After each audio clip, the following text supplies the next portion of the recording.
This live will be the Canelo Ryder weigh-in reaction. Also, other boxing breaking news in this live. Salute to Brown Mexican already in the chats. Brown Mexican times a billion. Canelo, and Paula CCD.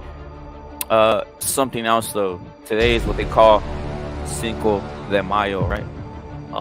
You will see these. You will see this all over the place. You will see Cinco de Mayo this, Cinco de Mayo that. This is a boxing weekend, right? That's been over years. The A side, the face of boxing, tends to fight on this weekend, what they call Cinco de Mayo weekend, right? Now, Canelo's a living legend, right? Canelo's a living legend and the face of boxing, so he's fighting on this weekend. But what does this weekend mean? What is Cinco de Mayo mean? Salute to Never Sober. What does it mean? Well, let me put it simple. Let me put it simple for you guys. Right?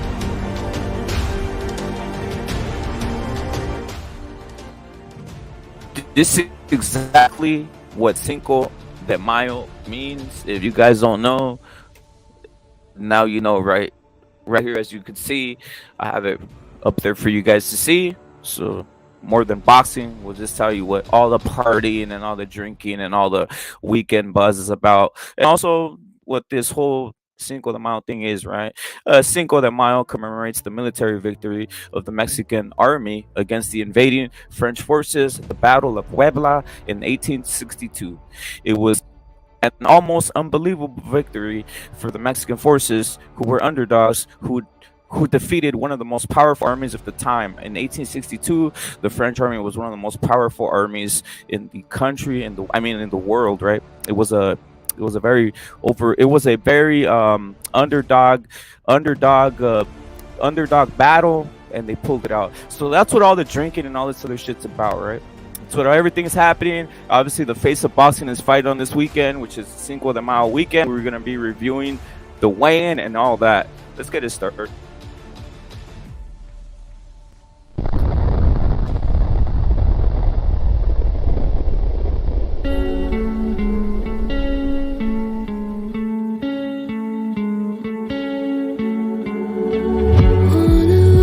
To circle the other, as you go you remain a stranger to me, to you, but our pieces left uncovered. I'm thinking about four-leaf clovers. I've got composure, silver coin. You hold me, turn me over. I never expect to forget about it. Watch as the breeze binds gold and smoke that you've stolen. Feels like it's my fortune that you're folding.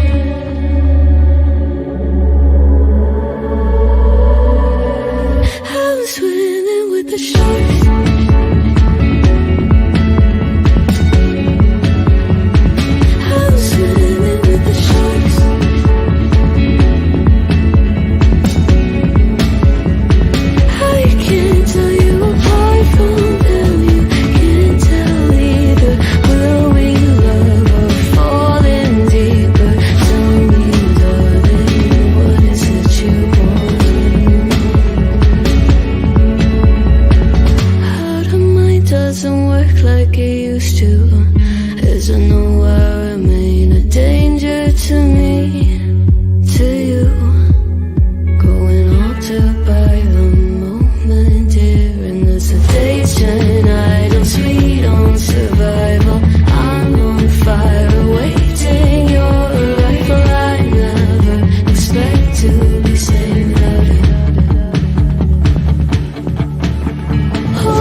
Canelo. We got Ultra Instinct in the chat, Pounds Boxel in the chat, BDA Boxing saluted out here times a billion. Of course, Pound salute times a billion.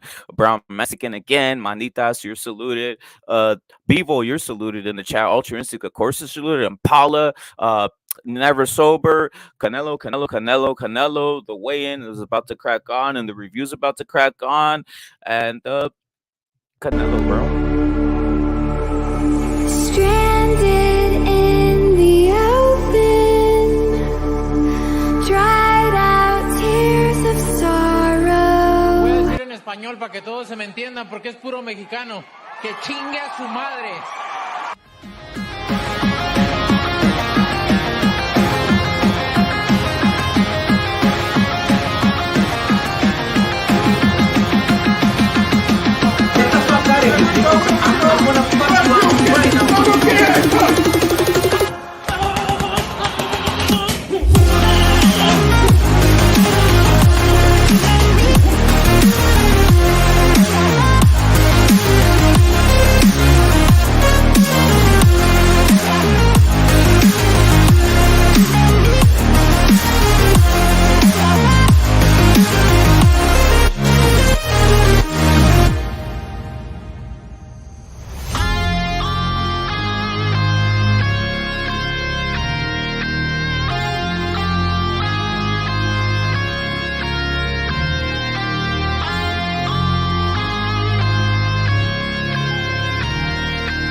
Salute to Canman in the chat.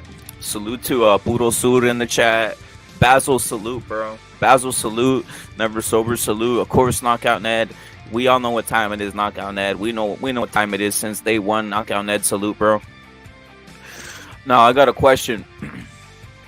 This is the start of this stream is going to be the Canelo Ryder weigh-in review, right? We all know that weigh-ins can sometimes get out of hand and that there can be controversy, punches thrown, slaps. We've seen Canelo pressers in the past where it's Caleb Plant and he slaps him, right? He slaps Caleb Plant. We've seen pressers in the past, as you saw right there in the little intro. Impala salute with Daniel Jacobs, where he gets into a pushing fight. So things can get out of hand. By the way, Canelo, a humble guy. His personality is not that to make a lot of hay unless he's basically disrespected, right? Almost on the golden rule: do unto others as you would love others to, or as you would like others to do unto you. Salute to the Don. It seems to be Canelo's forte. I mean, he's a legend, dude. That's why I have it. Living legend. If you don't like Canelo, if you don't like Canelo, you don't like combat sports, bro. Let's just keep it real. If you don't like Canelo at this point, if you don't realize that he's a living legend, you do not like combat sports and you don't respect combat sports. It's beyond boxing, dude. It's beyond boxing. It's a straight-up athlete that it's his peak level. Fighting another man who, John Ryder, from England or Britain, who's basically his entire career is leading up to this. We're kind of underestimating the fight. Just looking back on some of the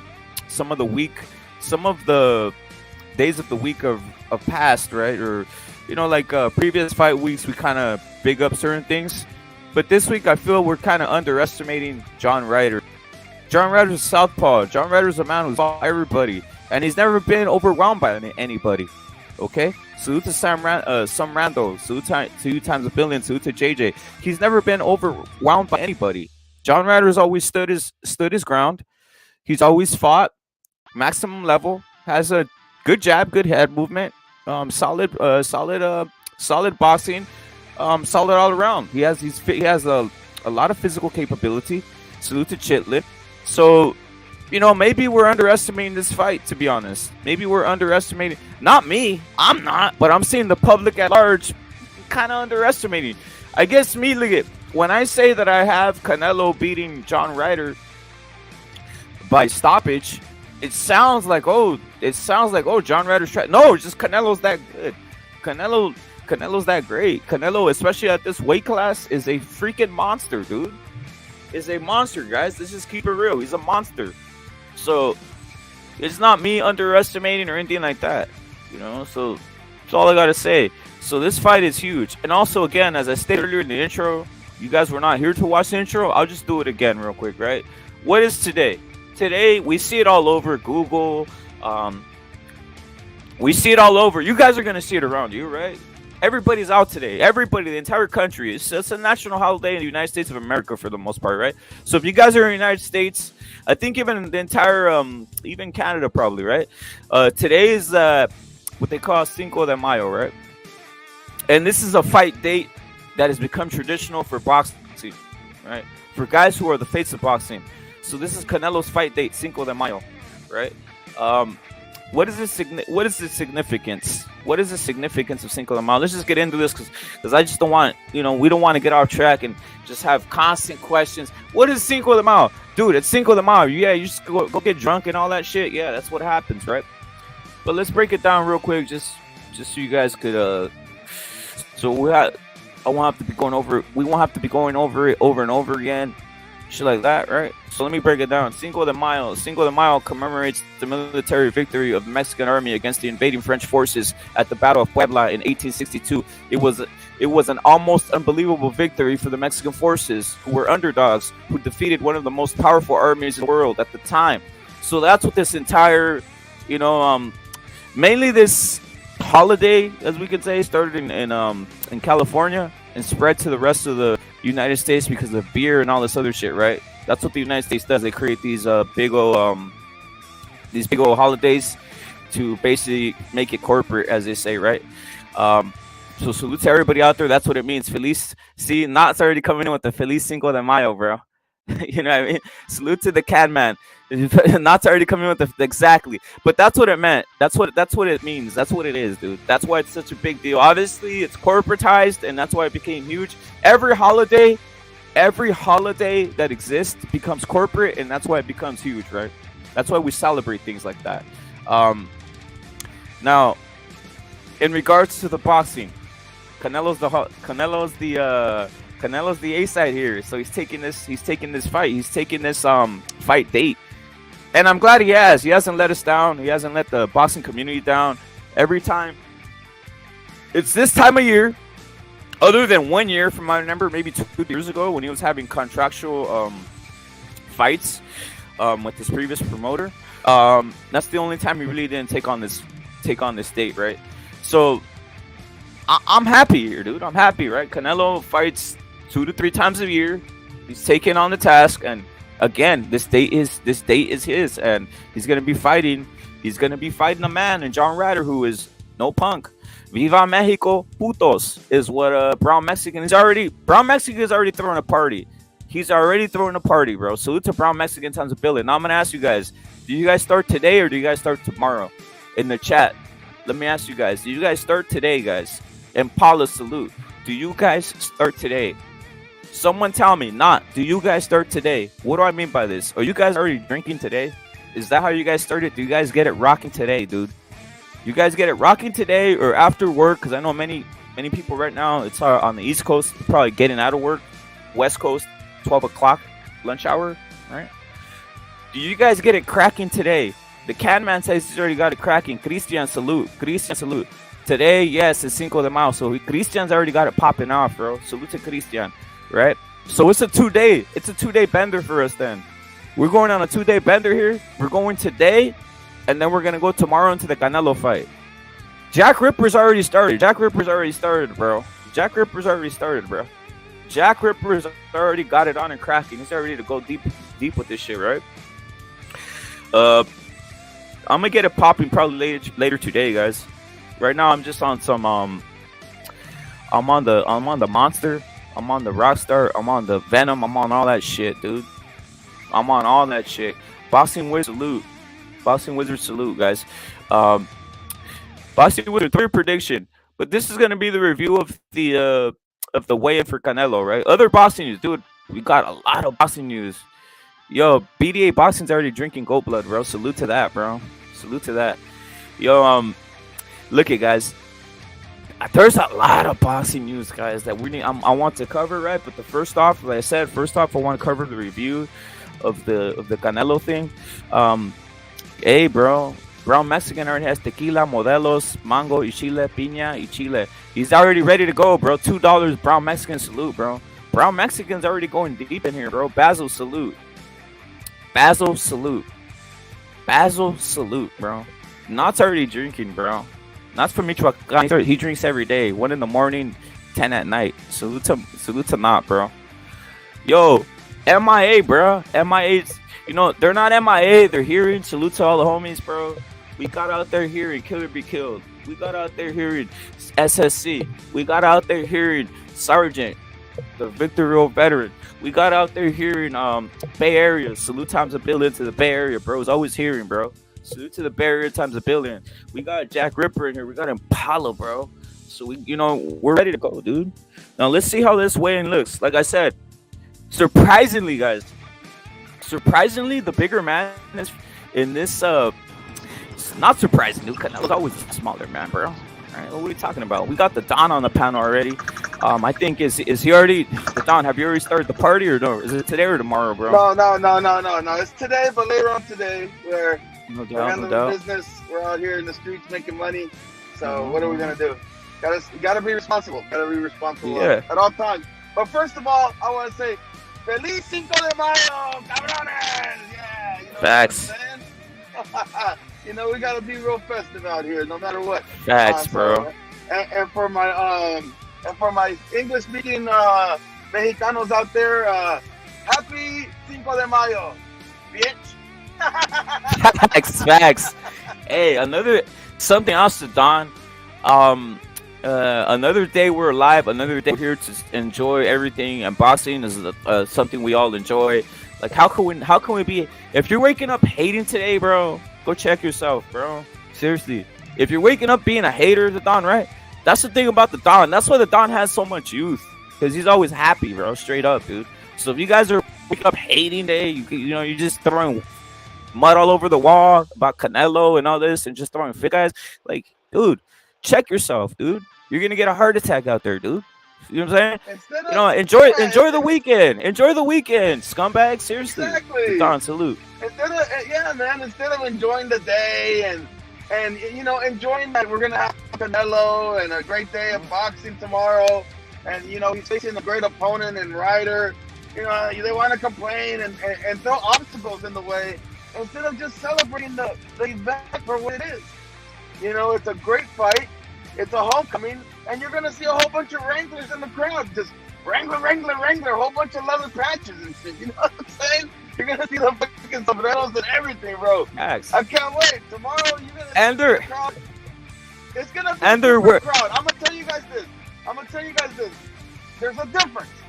There's a difference between a Mexican crowd with Mexican heritage and Mexican territory. The pride of Cinco de Mayo and the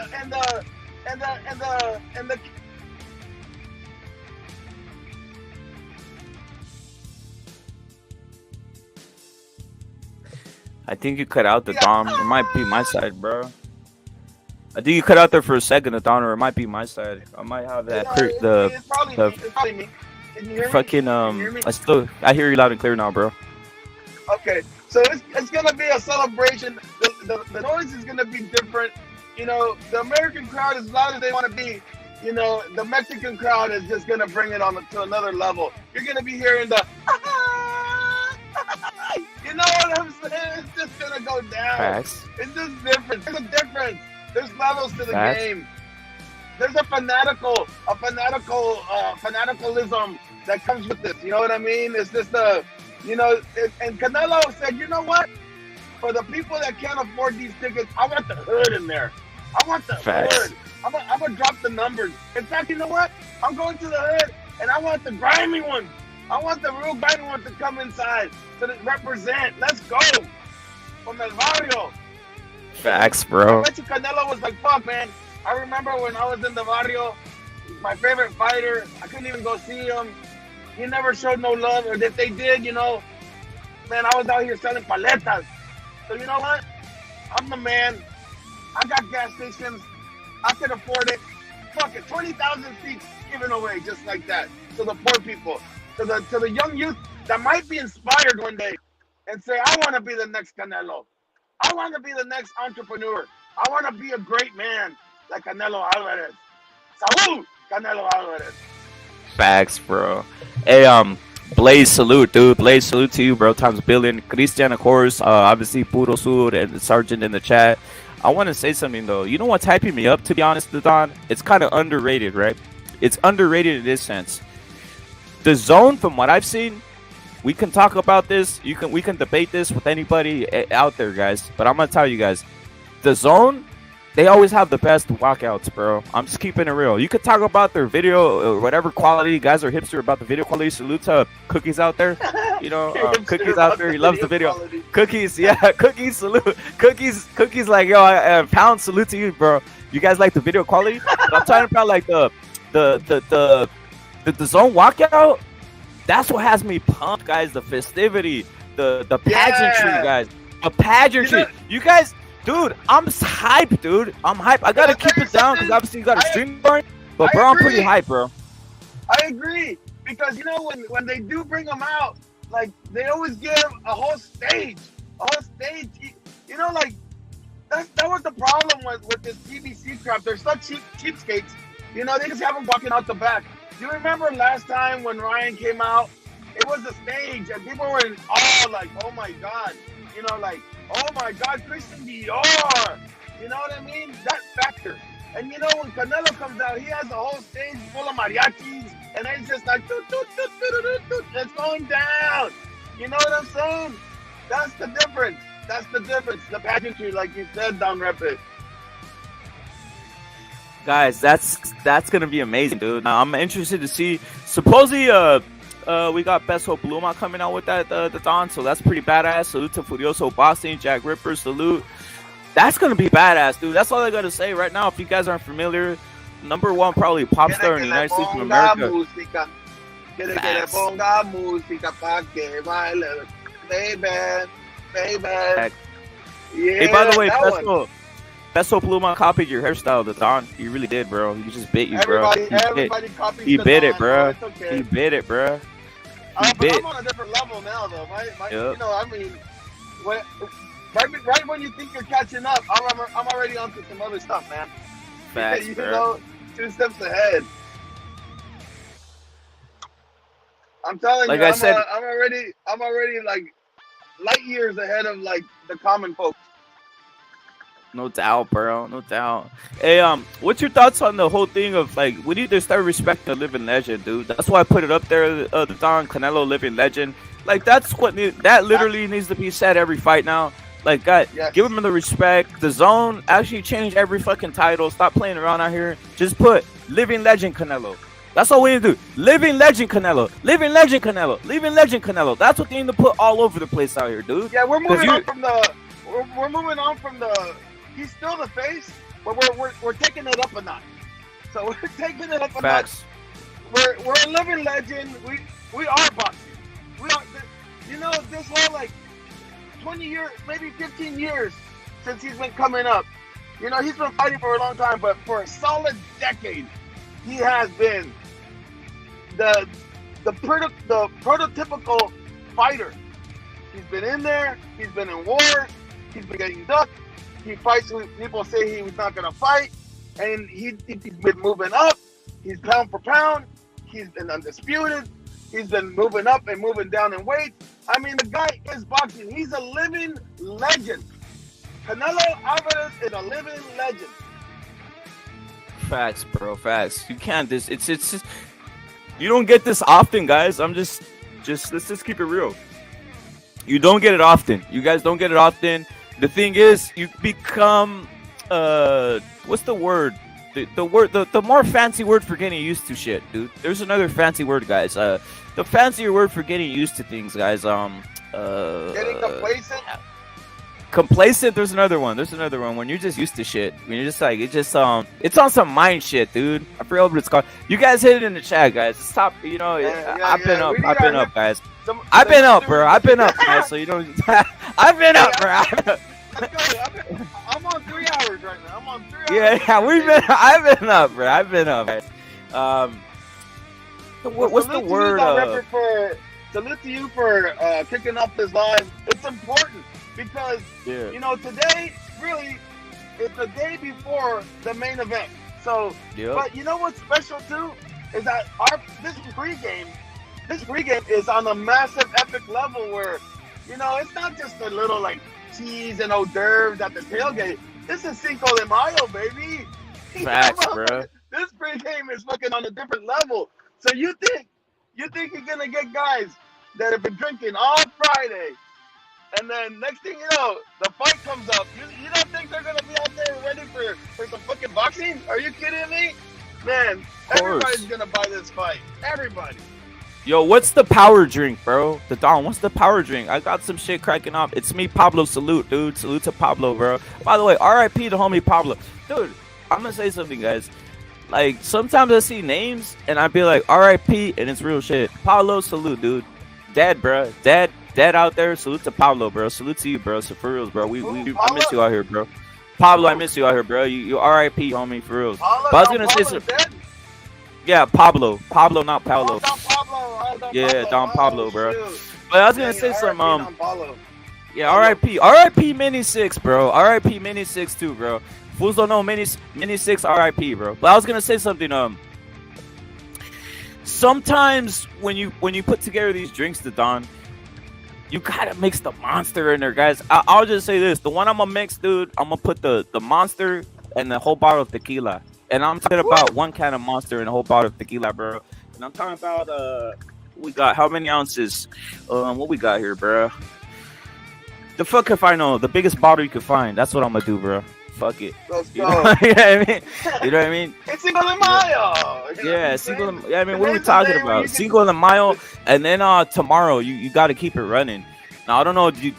I was gonna ask you, the Donna, what's the game plan for the food? Is it straight up tacos or what? For you or what? I don't even know, bro. Don't even know. I mean, we're gonna wing it. We're gonna wing it.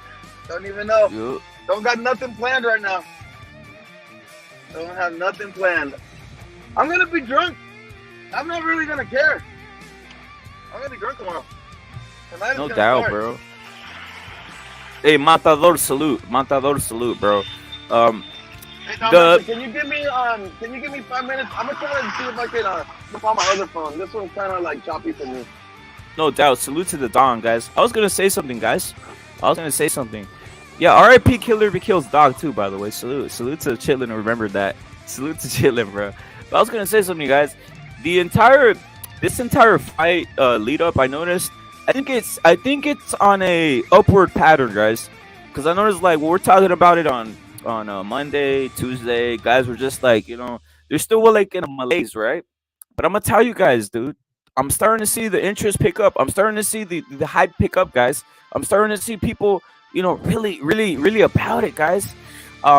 We got Brown Mexican saying buy the pay-per-view, support Raza and Canelo #1, bro. I'm with you. Salute to Brown Mexican for always supporting everything, dude. That's why his name is Brown Mexican, guys. You know, that's why his name is Brown Mexican. Salute to Brown Mexican, bro, times a billion. We got Puro on the panel, guys. We got the Don on the panel. The Don. Do I have to? Do I get rid of the one that's on the panel? The Don. The Don on the panel. I think I'm gonna kick it the Don, so you could bring the other one back, bro. But in any case, guys, like I was saying, this fight has been, it's peaking, guys. It's peaking. Sometimes you see fights get a hype and it dies down, right? Sometimes you see a fight not get too much hype and it's peaking, it peaks and rises and reaches a crescendo, right? Crescendo is a term used in orchestra, where it's the peak, the biggest thing, the boom, the bang, the ba ba ba ba, the top of the show, right? And I think this fight is reaching a crescendo, guys. I'm excited, guys. I'm excited, and you can't beat this. You can't beat this. So far this year, I'm gonna say something else. Salute to pounds times a billion. So far this year, guys, you can't beat boxing. That's the knockout net. I wanted to use that word, climax. Salute, bro. You can't beat boxing this year, guys. We've gotten everything. You've gotten everything you wanted in boxing. Yeah, there's been highs and lows. But you've seen everything. We've seen a lot of fights, and there's gonna be more to come. You got heavyweights, you got everything, and you got Canelo probably fighting again, guys. You got Canelo fighting again. So we can't, this year of boxing, guys. I have no complaints, dude. So far, only complaint, I guess, we could get more winning for your favorite fighters. But you know what? We can't win everything, right? It's always a hit and miss, right? There's always highs and lows, as I was saying.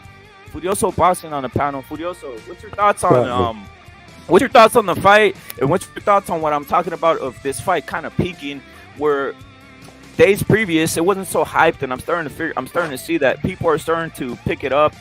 Obviously, there's a holiday on our side. I don't know. Do you guys celebrate this on your side? Is it corporate, the Cinco de Mayo thing, or no? No. Okay, over here it's very corporate with personally, the month of May is a celebratory month in my family. We've got I've got two siblings that birthdays, 18th and the 3rd. On the 18th and the 3rd, I've got two siblings' birthdays. So to us, yeah, it is an important month. It's the Taurus month. Oh shit! It's when the bull comes out to fight. Yep. The tenacious Yo. The blue rhinos is where the rhino comes in. Talking about facts, the blue rhinos. Talking about blue rhinos. Rhinos. Oh, perfect timing. I know, facts. We got the innovator. We got the mastermind. We got Budo on here, and we got the innovator, the mastermind. We got the man, the myth, the legend, the man. My cousin who innovates out here. His name is Killer B. Killer B. What's your thoughts on all this shit cracking off, bro? No, man. Salute to everybody. Yeah, y'all niggas can hear me? Yeah, for sure. Bro. All right, man. Saludos a toda la gente, salute to la raza, salute, Furioso. Yo, man, I'm excited, bro. I think salute. I was hearing you were rapping. You hyped me up, bro. You motivated me, bro. I was like listening in, and you told me, yo, the Mexican army being the French and all that, bro. I was like, damn, bro. He's hyping me up, and he talking about the Mexican fans is cheering Canelo and all that, bro. You hyped me up, bro. I'm hyped for this fucking fight, bro. I'm about to drink, bro. I'm about to get Nah. Don't drink, bro. Nah, bro. Why not, bro? Yeah, hype, bro. Don't drink, bro. Get hype, but just watch it. Just to eat. Okay. Damn, Killer Be Killed is like that, bro. They cut you off already, bro. Nah, no drinking. No drinking for Killer Be Killed, bro. That's all I gotta say, bro. Let's for real. Salute to don't ram ranch. Salute to knockout pounds. No drinking for Killer Be Killed, bro. I just gotta keep that real. Don't be drinking, bro. Furioso boxing. The last time Killer Be Killed got drunk, he traded in his pet dog for his pet dog for some Jordans, man. Yeah. That's the truth, bro. That's the truth. No, this is Don Blue Rhino. I don't know who Killer Be Killer is, bro. I don't know who that is, bro. Yeah, it's Don Blue Rhino out here, guys. It's a fucking Blue Rhino. It's the cash cow, the face of boxing fighting. It's always going to be important. And in May, 5th of May weekend, huge event. It's like a Super Bowl, really, of boxing. The face of boxing. He was 3rd in the charts. There's Ronaldo. What is it? Ronaldo, Messi, No, LeBron and then Canelo for different sports because you can't put all the three sports. So it's soccer, Ronaldo this year. Then it was LeBron basketball. They proper commanding basketball, playing loads. And then it's Canelo in third for sport, 110 million. Salute to my nigga Don Chico, bro. So it's the face of boxing, isn't it? It's the most important fucking event there is in boxing, really. Yeah. That is a fact. Yeah. It Frankie is. says he's ready for the Perico, bro. Frankie salute, bro. Frankie salute. Larry listen salute, bro. Right. Frankie in the chat, bro. Frankie in the chat's already ready to go, bro. We got Basil, salute to Basil, bro. Sergeant salute, bro. Larry Let's listen. go. Ryder, and I tell you what, Ryder's got dog. Look how these cribs on jumping on that gorilla thing. Because he's Mr. Gorilla, and it's not an easy fight, isn't it? If Canelo sweeps away Ryder, I find that right impressive. I will. You know, That'd be Furioso, you know, Doesn't like John Ryder is a guy that can upset anybody. He upsetted Danny Jacobs. He almost upsetted Callum Smith. I think he pulled enough. He was almost right. It was him on his night. So this guy's he's pretty much, you know, we all have bad days at the office, right? But man, this guy, man, he can upset. He upsets everybody, man. He comes to fight. He's the definition of a man, like a mandatory, bro. Like that, he earned that position. A lot of people get given that mandatory status, like they give it to them, right? They'll elevate you, or they'll give you that opportunity. You might be ranked number 8, and they'll give you the opportunity to fight the champion, right? Well, fucking shit, bro. John Ryder earned that position, bro, to fight Canelo, and I seen him. He's in shape, bro. He's in shape. It's going to be a good fight. Anybody saying that's going to end early, I don't think it's going to be end early, because John Ryder is a champ. He has the championship qualities, but he can be world champion if he doesn't win today. He can be he for sure can be world champion at that division, beat bro. world champions before, by the way. Of course. He's beat unified world champions, and he's beat America's best 168, Jacob. Exactly, facts. And he beat the English unified champion Callum Smith, because on that night he beat him, and that's just the way boxing goes sometimes. He beat him. So shit ain't easy. Look, it's one of those Canelos they're not going to give him credit, isn't it? But if you know boxing, you know Ryder, it ain't easy, is it? Fuck. Look, John Ryder's another fighter he's an accurate fighter. He finds angles in order to hit you with his shots and his hooks, man. He's seen, if you look at his statistics, he's a very accurate puncher. He knows how to get in the inside. Yeah, he might not have the longest reach, but he knows how to get inside and work on the angles, and that's why he was having so much success against Callum Smith. And Danny Jacobs is a boxer that's seen all styles already, and he had issues with John Ryder. John Ryder is just that good, bro. He's a real definition of a mandatory challenger that he can be. This fight, you don't know, man. This boxing, one punch can change it all. But I am confident in Canelo. He is an elite fighter, and we'll see, man. I can't wait. That's what Weapon motivated to me. He motivated me to see this fight even more, because you don't know what's gonna happen. You don't know what's gonna happen. Ryder comes to fight. That's one thing that's good about the fight. He comes to fight, so you're going to see a bit of mess. It's going to get messy, because Ryder, he ain't on the back foot. He's not going to be negative. He's gonna he's gonna have a go. And he's not stupid. He's not gonna put himself in position to really get hit. He's gonna be defensively sound and aggressive at the same time. Like I said, man, this guy finds angle to hit you. So if you got a high guard, he's gonna come right around. He's gonna put himself outside to hit you with a fucking hook, bro. This guy is good, man. Guys are sleeping on John Ryder. He can really upset Canelo if he comes in at the best shape of his life. Yeah, he can. It can be a long night, bro. This fight could go 12 rounds, bro. Just keeping it real. We got SSC drops 25. He says, "Rep, salute to you and a few real motherfuckers around here. Go buy you a couple of beers for tomorrow." Salute, bro. They're on me. Let's go. Salute. Let's go, Canelo. Let's go, bro. Let's go. Salute to SSC, bro. Let's go. I'm fucking hype, bro. I'm about to fucking relapse. I'm about to relapse because SSC told me, bro. I'm about to relapse in this month. Oh shit, bro. My bad, bro. Don't relapse. Don't relapse, bro. Don't AA, bro. Don't fucking Alcoholics Anonymous, bro. Let's go, bro. Let's go, bro. I'm hyped, bro. The devil wants to. Yo, the devil wants to. That beer is calling me, bro. Yeah, the devil wants you. Nah, I'm drinking Modelo right now, bro. I'm drinking Modelo. They don't want to release the fucking monster, bro. I'm drinking Modelo right now, bro. You're killing me. To be honest, you guys are making me want to go buy me some beers, bro. They don't want to. I'm drinking Modelo right now, bro. I got an 18 pack. Now then, lads, Ryder's on a winning streak. Ryder is on a winning streak. A killer be killed if you crack off the Heinekens, bro. It's gonna. It's a wrap. Release I'm the cooking, Krakens, bro. Release the Krakens, bro. That's gonna Dog, I'm cooking. I'm cooking. I'm cooking everybody, bro. If I pop up on the Heinekens, bro, it's over, bro. I'm cooking everybody, dog. Literally, I'm talking shit to the max, bro. Literally, it's the what's that shit called?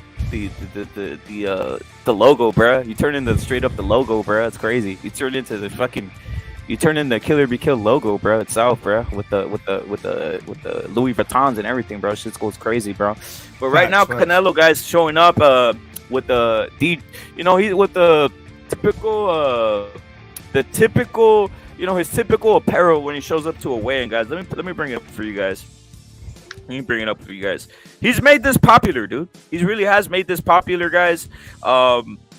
The innovator of all this, the innovator of this type of setup for Canelo, he comes to the ring wearing or not to the weigh-ins in general. He comes to the weigh-ins with always what you call comfy.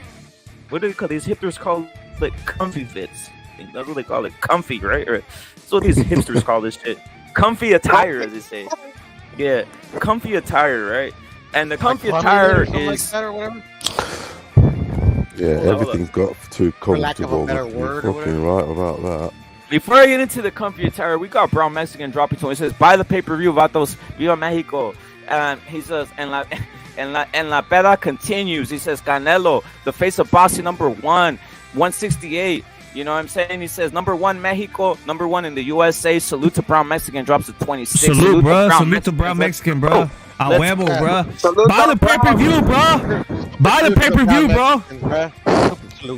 It's a fucking celebration, bro. Cinco de Mayo. Hold up, real quick. As you guys can see, Canelo coming out with the D&G custom what do you call it? The pajama, bro. Silk pajama. He's not playing around out here, bro. He's not playing around here. That pajama is very Playboy Hugh Hefnerish, you know. I actually have the. It's on his shades. I actually have the burgundy ones, bro. You gotta have that, bro. You gotta have the burgundy ones, bro. But like I was saying, guys, always Canelo when he shows up at this point, he's the master. He's a master, dude. You think he gets nervous at any of this shit? No, there's literally no nerves at all. Other fighters, you gotta like Furioso. When you see Canelo, do you look into the whole like, oh, look at his eyes at this point? No, he's already accomplished so much. He's already been used to this shit so much that he doesn't get in. You heard the towel, right? It's hard to tell how he's feeling in a fight. He has that. To my eyes, anyway. He's a stone leather. He's a stone leather-faced operator. You know, he's not twitching. He's not blinking. He's not anything. He's swallowing or fucking biting or tensing or. He's not even breathing. Anything. Nothing. It's just like it's the rock, solid as a rock. Like a rock. So it's a granite, isn't he? It's granite stone. That's why he's never been knocked down in his whole career. I always find that the most fascinating thing about his thing. He's 65. It's never been knocked down. That's incredible. Yo, Rep, let me go in real quick. Don't Puto. Salute. I want to say something real quick, and then I'm going to give me some beers and some cigarettes. Anyway, we're going. And alcohol. So, like, I'm really excited for the fight. You know, like, you know, we can say what we want about the opponent. Like, you know, like, I agree with, like, everybody, you know, on the panel saying, you know, fucking Ryder, you know, deserved this shot. You know, at the end of the day, you know, I think that's one of the qualities that Canelo's most respects out of his rivals is that they earn a chance at fighting him. You know, not just like some of these fighters, bro, they want everything handed to them. And I can relate to that, bro, because I've never gotten anything handed to me, bro. I'm pretty sure y'all motherfuckers on the panel too, bro. You gotta fucking literally earn every fucking inch. But anyways, that's what she said. Whoa. And I apologize, like if I choke up a little bit or whatever, man, because like I take this shit seriously a bit. Like my pops, he got me into the boxing, bro. It's all the sports, but but like boxing, like it's I don't know how to explain it, but you guys know. Trust me, when you know, you know. But what you mean, bro? This I've lived through something like this in my lifetime. I was just like, fuck. Let me see. I don't know. I see what you're talking about, 11, bro. 12 or 11 when it happened. So like that like to be honest, like I never thought it would like something like this would happen again. But it's cool that like I'm in my 40s and shit. Unfortunately, Pop's ain't around. Like he was through the beginning. And I don't have a son or whatever to kind of like similar. But I get it and it hits. But at the end of the day, bro, that's what I fuck with Canelo. Like I always said it, and I mean it. Like he's not like my favorite fighter. Like it's not about that way like Canelo. Like fucking, we all know he's good. But at the end of the day, bro, like literally, like if you're Mexican, and even if you're not Mexican, bro, but like if if for whatever reason, like one of the qualities that he does, it makes you like, it reminds you of you, or reminds you of time like forgotten, bro. Like I just think like bro, like literally the face of boxing, I think is simple. Like I think they're overcomplicated. The face of boxing, to me, the face of boxing is like literally when you think of boxing, you think of one boxer that represents the sport. So I mean, and Canelo is that. Like Canelo, even though like literally like they fucking say that he's this, he's that, like, and we all know how like the fucking all the narratives that came in with him even before you fucking like step foot on American soil, whatever. But like at the end of the day, bro, like he's always been about it, bro. Like he's like, to me, like from the first time I ever like heard about him on like fucking probably Channel 34, maybe like at my uncle's house in Mexico. Like he's like literally he's the same dude, bro. Like fucking when he was poor, I don't know him personally, but like to me, he seems like he's the same dude, bro. And like for me, like he moves like the way a man should, and the way men used to move. He's humble. Like, he's humble. He's humble. Exactly. So yeah, so that's why I'm fucking with this fight, bro. Like he finally gets to go home. Like fucking, I think we can all relate. Like even sometimes where like we've only been gone a week, but when we get home, we feel at home, bro. So like I can just imagine the shit that's going through him, bro. I think he's gonna give us a great fight tomorrow, bro. Like fucking, man, it makes me proud to be Mexican. So salute to Canelo and salute to everybody on the panel. Not only that, salute. Not only that, bro. He's getting the family together to enjoy a celebration where you can be able to enjoy this holiday, bro. That has meaning to it. Not like June, all this bullshit. Like this whole. Nah, this is real fucking shit. This is real. Motherfuckers really fucking how to earn this fucking Cinco de Mayo shit. This celebration right here is real shit, bro. Canelo's bringing the family together, and he's going to give us an action-packed fight. John Ryder's coming to fight. He, like I said, bro, like I broke it down and how Don Budo broke it down. John Ryder's probably the only fighter that really went out there and really wanted to fight with Canelo. He earned this spot. He got the mandatory status. He went into another promotion. He left the zone or whatever matchroom, and he took a big risk, bro, to fight a young undefeated fighter that was bigger, taller, longer. That was a good boxer with reach, and he went out there and he destroyed him, bro. He destroyed him, and he came back, bro. And he's like, "Where's Canelo? I want to fight Canelo." He earned that spot, bro. He's the definition of a man that really earned that mandatory spot. He fought all these big guys. He fought these top fighters, and he destroyed all of them, bro. So he earned his spot, bro.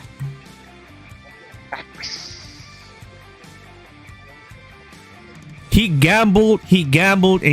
He took risk. Because he could have lost. He could have went over there to fight in another promotion and fought Zach Parker, and he could have lost.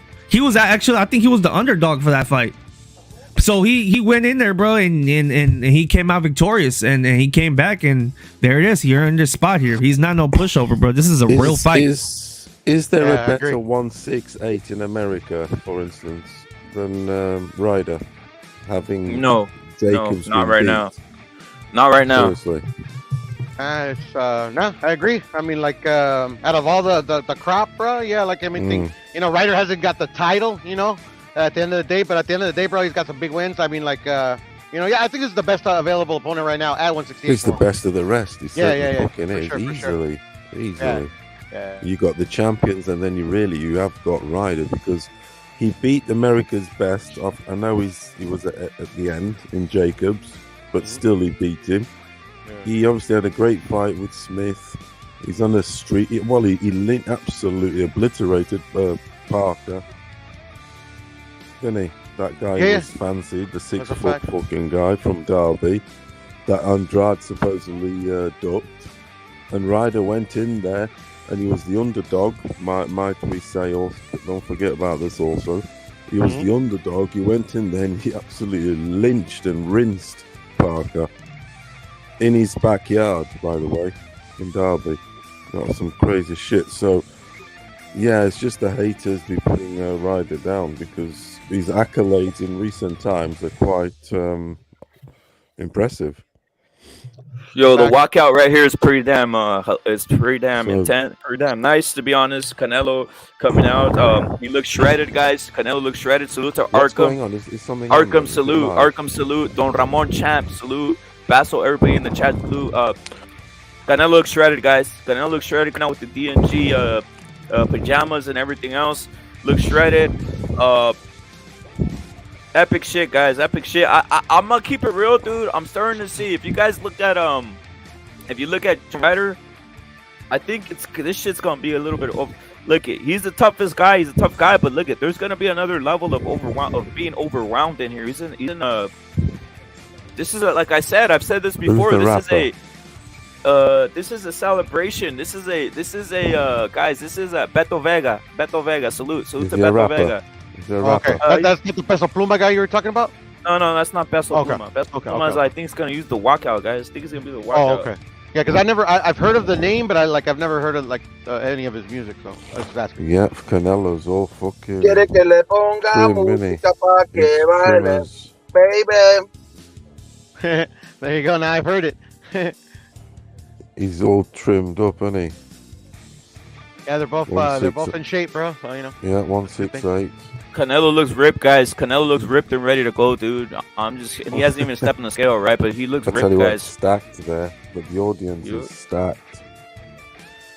You can tell it's a big event. Look how many people there's on stage. It's about 50 people on stage. More. Yeah, right? That's crazy, Yeah, there is. There's about 100 I haven't seen a weigh-in like that in a cool minute. Yeah, there is. There's about 100 people on stage. Yeah. For the weigh-in. Yeah, I have breaking news. It's packed. I have breaking news. I have breaking news, my dons.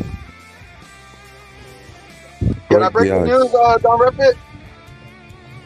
Go in, Don. Go in, bro. Gervonta Davis has not received jail time. Instead, has been sentenced to 90 days of home detention plus 200 hours of community service after he pled guilty to 4 traffic offenses and a plea deal relating to the hit and run in November 2020. Also 3 years of probation. And that's it. Yeah, home. So he gets to catch up on his Netflix series then. At the end of the day, the fucking judge wasted our time, bro. Like, literally. So he gets to stay at home.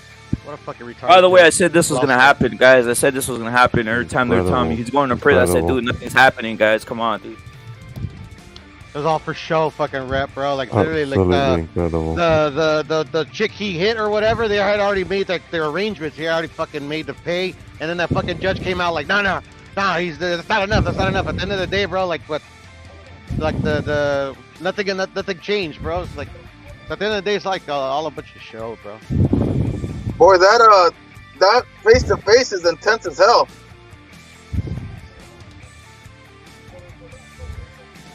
Yeah. Going at it, guys. It's an intense face-off, guys. An intense face-off, guys. An intense face-off going off on here, guys. Really is. Canelo's shadow boxing. Let's go. Shadow boxing. We got it. The fucking those face-offs get me every single time, bro. They're nice. They're evenly matched, though. They're evenly Right? matched. Look at Ryder trying to keep a serious face. Hey, Ryder is only like 2 or 3 inches, maybe 2 inches taller than Canelo. Yeah, they're nicely matched. It'll be a good Yeah, fight. right. He's like It'll be the fun. only guy that's like the closest to Canelo's dimensions, huh? And he's still taller than him. Yeah, Yep. just about. Yeah, that's the crazy stuff about Canelo. He's always fighting adversity. Yeah. No, that's a fact. No, he is, because the guy in front of him is always more or less bigger. Yeah. Or I mean, not like, much to be honest, bigger. if we fight at welterweight, he'd be undersized. I know this. It's not about size. We know this. Yeah. But obviously, it's the skill sets, everything, condition, you name it. But still, it's adversity. Yeah. The size is adverse. So that's factual. You know, Paulo, to be honest, like, that's always tripped me out about like these weight classes, like between 135 and 160. Like, well, I'll say a little bit before, maybe 135 to welterweight, bro. Like, these guys are fucking short. I think in real life, I've stood next to Shane Mosley, Floyd. Not like stood next to Floyd, like, 'cause he has the entourage. But these motherfuckers are short, bro. Like, Well, on they TV, you are. think they're taller than they are, but these motherfuckers are short, bro. Dude, it's crazy. I mean, like, It's I've nuts, met loads of stars. I've met loads of stars from all walks of life, and when you meet them live, it's like fucking. I think to myself, I'm left with, is that it? Do you know what I mean? It's like, I'm sure- because I'm sure. you think of Hey, them you know, so I'm tall. grand, so I'm tall, grand, so- and so this and so that, and it's like fucking hell. It's like, yeah. I'm tall, so everybody's kind of short to me. Hmm? But when if I'm around like somebody that's in basketball dimensions, like above 6'3", then I'm like, okay, we're at a little bit, but there's nobody towering over the Don. I'll tell you that. Mm-hmm. Yeah, but anyway, the TV screen does make them bigger. Tom Cruise is definitely. Oh, Tom Cruise He's is a like midget. Tom Cruise- He's a fucking midget, That's bro. the thing, Tom Yeah. Cruise. They No, but the actually camera makes him film. look like he's fucking Yeah, huge. but they Yeah, make the right? film It's set nuts. to make him look big. They even Yeah. make the film sets to make him look big and everything. So obviously, when you meet him live, it's like, I don't know. You know that Al the Pacino's respect short. guy. Al Yeah, I Pacino, heard he's I'm short. like, who the Yeah, fuck are you? Pacino's short, and in his movies he would wear Fucking like slap heels. you. Like he He looks at least my height and shit, bro. You know. Yeah, he would wear heels, and then everybody started thought it cool, and then they started wearing a little bit of a heel. The men started in the 70s started wearing a little bit more of a heel. Mm. Guys, Yeah, this man. face-off was pretty damn intense, as the Don was saying, guys, Mhm. and you can see it there. Canelo dimensions. I think Canelo has wider shoulders. They both weighed in under 168, so it's 168 to the death out here. Blaze salute, Bray salute, BDA boxing salute, Arkham, Larry Liston, and Paula. Everybody in the chat salute. Chitlin, of course, you salute. Always distributing Chitlins. Matador. But look at the intensity. It was intense, guys, and Canelo just not nervous at all. By the way, I don't know what Eddie Hearn's wearing. He's out there on some school bus wear. Canelo's entourage is I really massive, noticed bro. that shit, He's Rep. got a massive He pointed it entourage. out.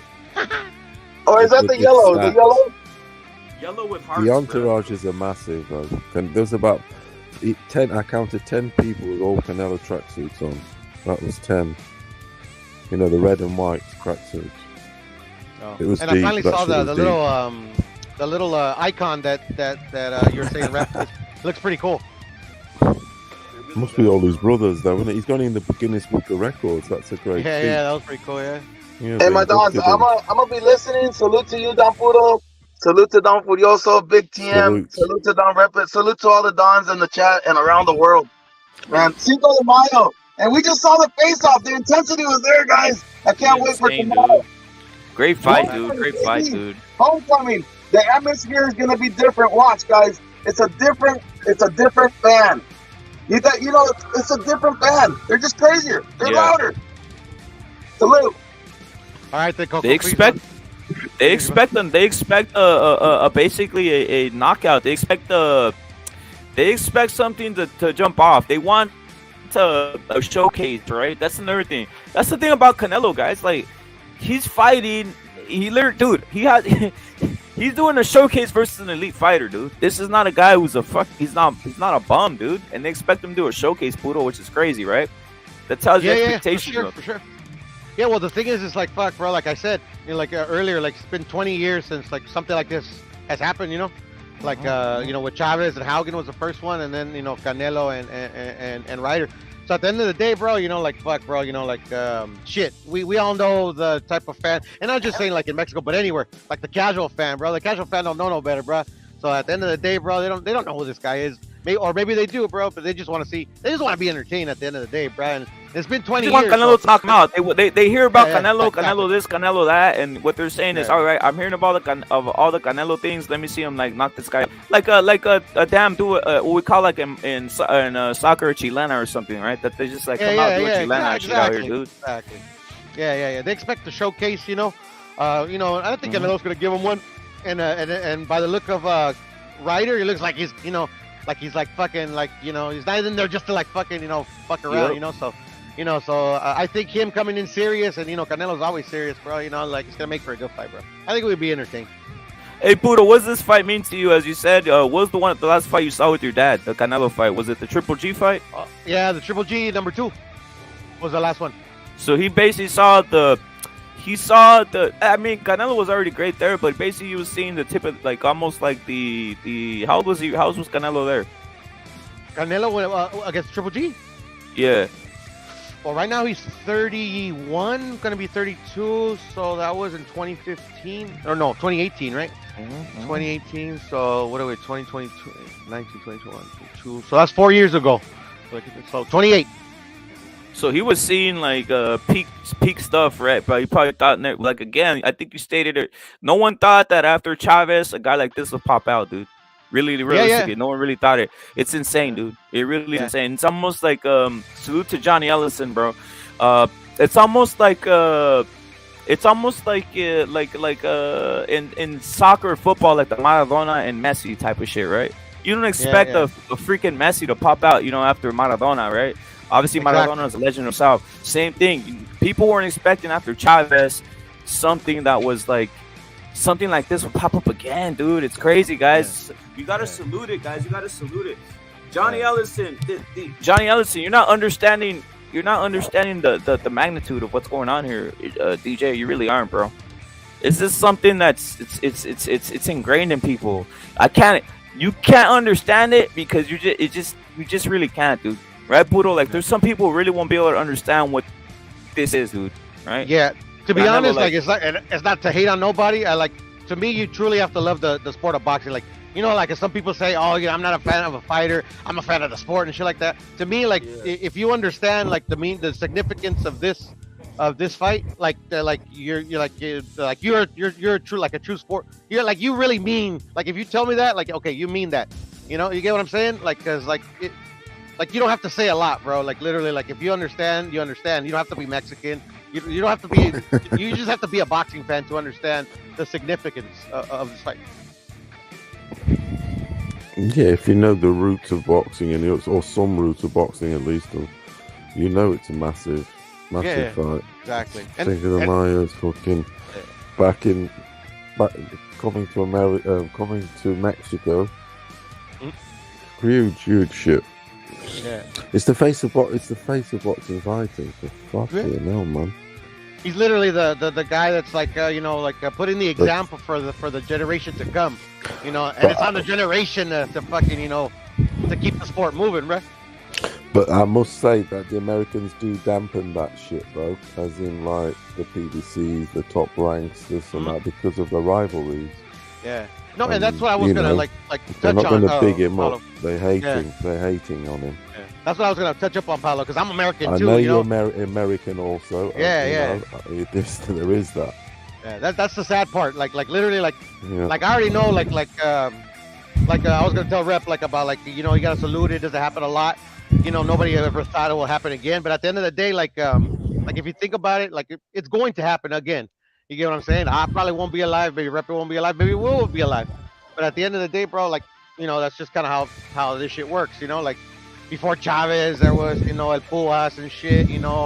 Before fucking Canelo, there was, De La Hoya, and before, you get what I'm saying? There's always there's always the guy that's like, oh shit, like, fuck, when he retires, it's gonna be kind of like sad because it's gonna be a minute since we see him again. But at the end of the day, bro, like time flies, bro. Before you know it, bro, like right now, like you never know, bro. There's like a fucking 7-year-old kid like looking at Canelo or any fucking fighter that he looks up to that he feels like is doing shit the right way. That's gonna be the next one. We just don't know it yet. Mexicans have to do it the hard way, though. I think American facts. fighters have it more on the plate. Facts. The conditions, the breaks, the management, the fucking everything. Career opportunities. Man. Yes, And go ahead, Paul. it's tough. It's tough to break through, to come out of America and be the face ahead of the American, because American runs boxing. Let's face it. Yeah, they run the narratives now, but I mean, like there hasn't been American running boxing. But they run in boxing. A long time. Look. They did the top 10 boxers. Mm-hmm. It's what it is. The list we all got our opinions. They did the top 10, and the 5 were American. There were 5 American on there, not all black. But whatever. And Americans aren't just black though, Paulo, too. Like we gotta understand that too.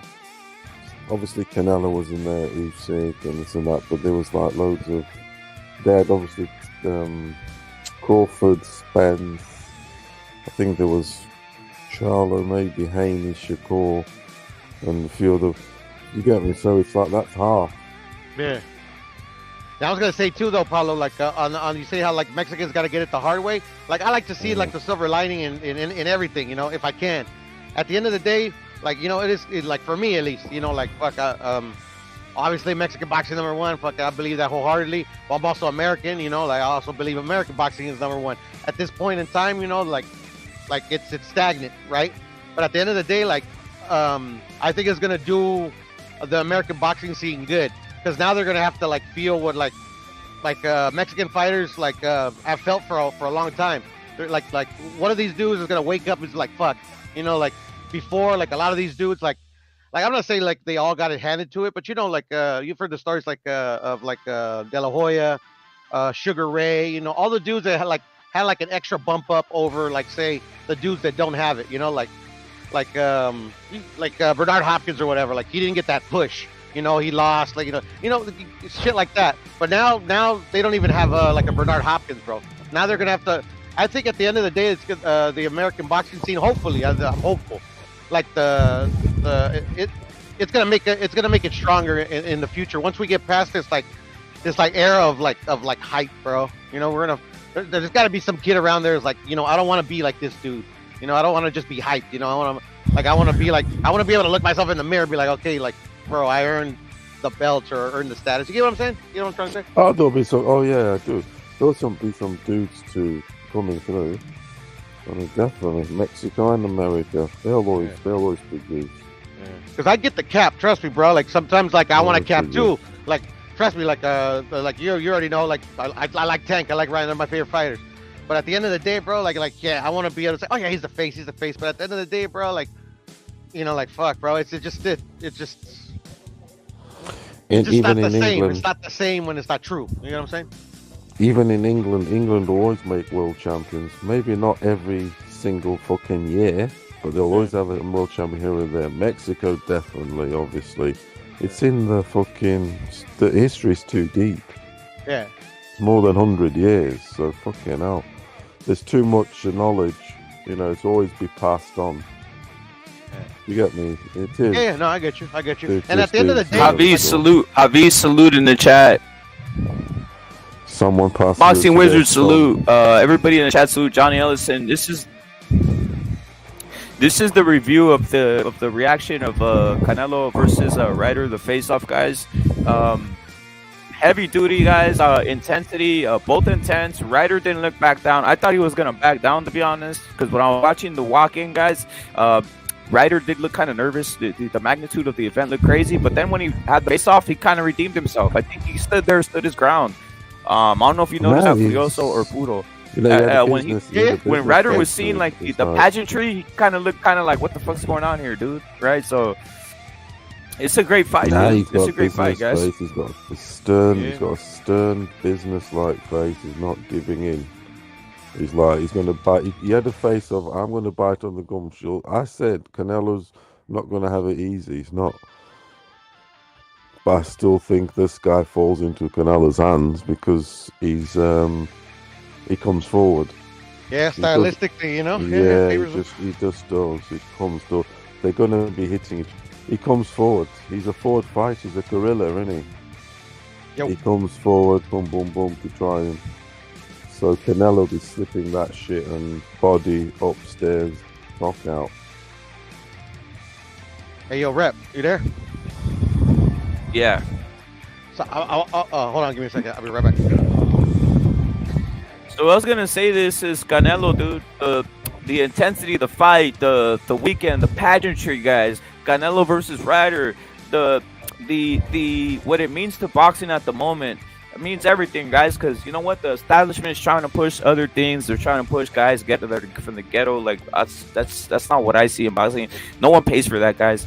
They're pushing lies out here. The truth is, there's only the face of boxing right now is Canelo. Stated by the money. What do they say? The money speaks. Money talks. Bullshit walks, right? Money talks, and Canelo, we stated it up here, 110 million. You know, up with the likes of world football. We all know football is the #1 sport in the world, so you're gonna get paid heavy duty. Ronaldo #1 in that sense. Canelo's up there. Canelo's up there with the top 5 athletes, right? Getting paid, right? And he gets paid to fight 12-round fights. So if he gets a guy out, he's out of there stealing, taking all kinds of money, right? Any case, that's the face of boxing, and the significance this weekend is it's a party, guys. It's a party. It's a celebration. It's a pageantry, but it's not an easy celebration because Ryder is no pushover. He's no slug. He's no punk. He's no sucker, dude. Okay, the face-off, he proved it, guys. At the face-off, he proved it, guys.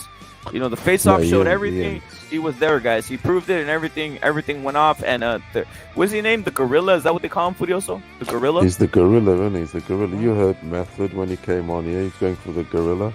The black dudes are jumping on that gorilla nickname. That's his nickname. He's the gorilla.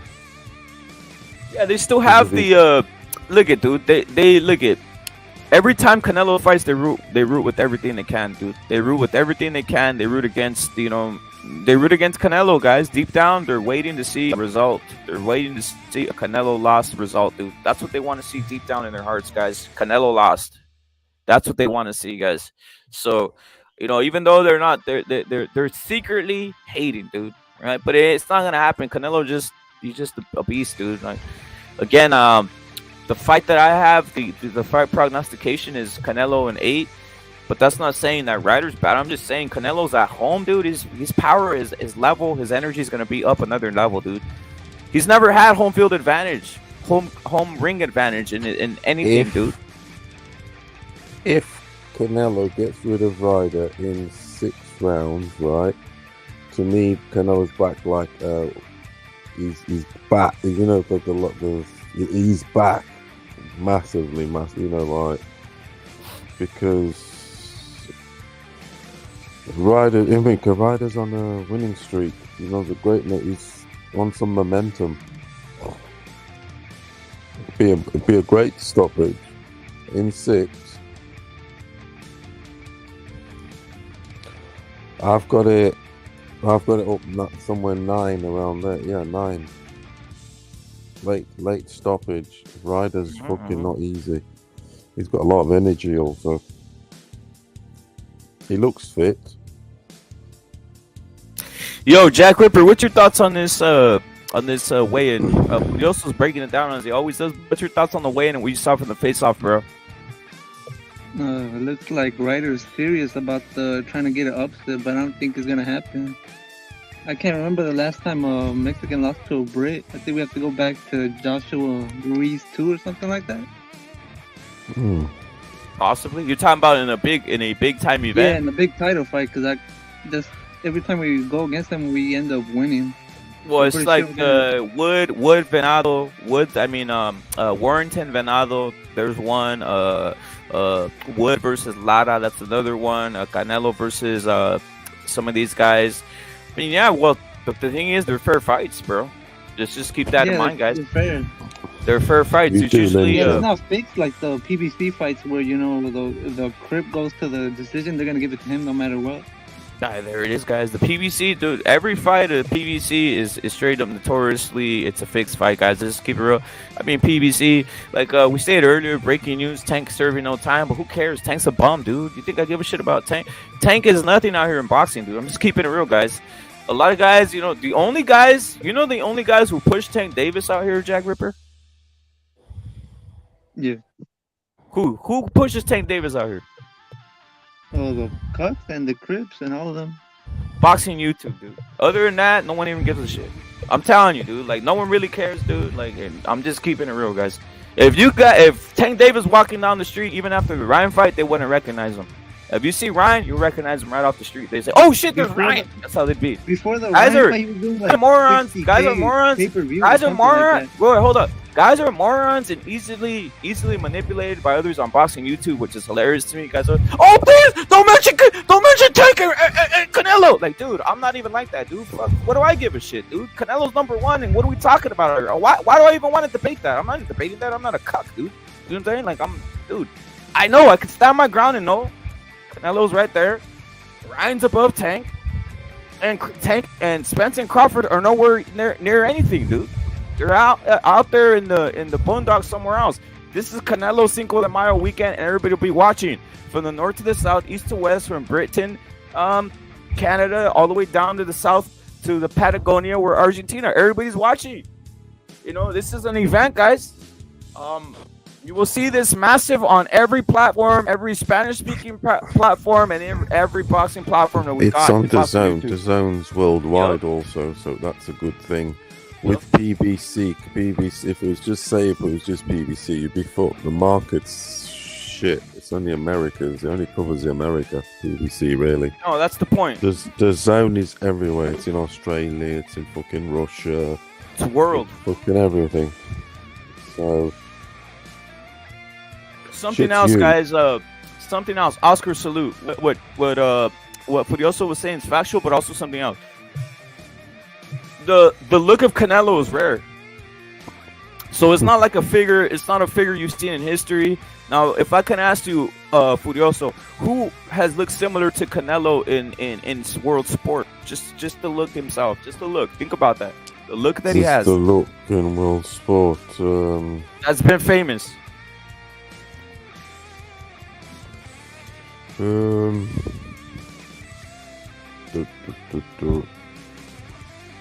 Fucking hell. There it is. Yeah. There it is, guys. That's my point. So it's the peculiar. You're not gonna find guys. There's no one who looks like Canelo, dude. That's why he's peculiar. That's why he is who he is. If you seen Canelo walking down the street, you're, oh shit, there's Canelo, dude. Simple as that, guys. Simple as that, guys. Yeah, I can remember no redhead. Yeah, there's not even that. Just the look he has is rare in any sport. If he was in soccer, they'd be, oh shit, what the hell's this, right? They'd be like that. This is different, dude. That's what I'm trying to tell people. It's a figure. It's a figure that's not unlike anything you've seen in the world. Dude. That's all I gotta say. In soccer, I've never seen anybody. You've never no one. You can't even name one like this. That looks like El Archie Flores played for Atlanta. No one even knows who he is. No one even knows who he is. Like me, you have to be great. Oh, I'm talking about great. Known as a figure that looks like that. Okay. Someone who's known. You could just say, off the top of my head, boom, known. You're not gonna name another figure like this. Period. That's why it's such a rare case. People don't understand the concept, but they don't understand that it's a rare case. That's why it's a figure. It's literally a legendary figure that people aren't picking up because of the peculiar look, the country he's from, and everything involved. You're never going to see this combination pop off ever again. I'll tell you what, you'll never see it again. You will never see a guy look like this. Just out of nowhere come like this, dude. That's why it's such a status of superstar. His nickname is Cinnamon. Yep. There it is. So it's unique. His nickname is Cinnamon. It is. It's Canelo Cinnamon. It's Saul Alvarez, isn't his name? But his nickname is Cinnamon. So that already there makes him synonymous with uniqueness. Mm-hmm. He is unique. And you know the ironic part about it, Paulo Repit? Yeah. He used to get teased as a kid for looking the way he looks. Pretty funny, huh? Oh, he did. He would have stood up like a right sore thumb. You know, Yeah, right? Go, fucking hell, with all them Aztecas and all them tribes. Right. He'd be looking right different, white ginger boy. Jesus Christ. Yep. But Anyway. it would have made him probably a good ice cream salesman because he would have, you know, they would have Right? spotted him easily. Like, look at that You know, kid. Look at that kid. Yeah, there's Fuck, I'm the gonna buy ice one. cream boy. There's the ice cream boy, and he made a, By the way, a good killing. By the way, what Jack Ripper brought up about Canelo, and Canelo is still eager to fight in UK. He apologized for beating so many British fighters. That's the humbleness of Canelo, dude. He literally apologized for beating up so many British fighters, and he wants to fight in the UK. Headline guys. So, you know, don't be surprised if you see Canelo fight in the UK. Coming here soon, guys. Coming here soon. Nice. I thought it was going to be this time. So, Rep, what I wanted to tell you before, like, I had to talk to my sister real quick. I don't know if you heard, and I need to do a bit of research myself because, I think it might be reputable, just because the only reason I would bring it up is, you know, for whatever reason. But I don't know if you heard that that Top Rank actually sent Bivol and Matchroom a contract to fight for Undisputed. I don't think that's true because the WBC said they won't sanction that fight. No, I know, but I mean, they still sent apparently, like, obviously, I'm not in, you know, I don't know these dudes, but apparently they sent them a contract for a Bivol Better Beat fight. I don't know if you guys knew that. This is a good fight. No, it is, but the thing is, excuse me, the peculiar thing about it is apparently Bivol turned it down. Well, yeah, he wants the money. So he's gonna want that Canelo money for the rematch. But that's the thing, though. He kind of painted himself in a corner And because, the like, in every WBC interview belt's that not on. right? Yeah. The WBC belt's not at stake also because of the sanctions. So No, that's the thing, though, because, like, you know, fucking Mauricio, bro, fucking all about the money. Because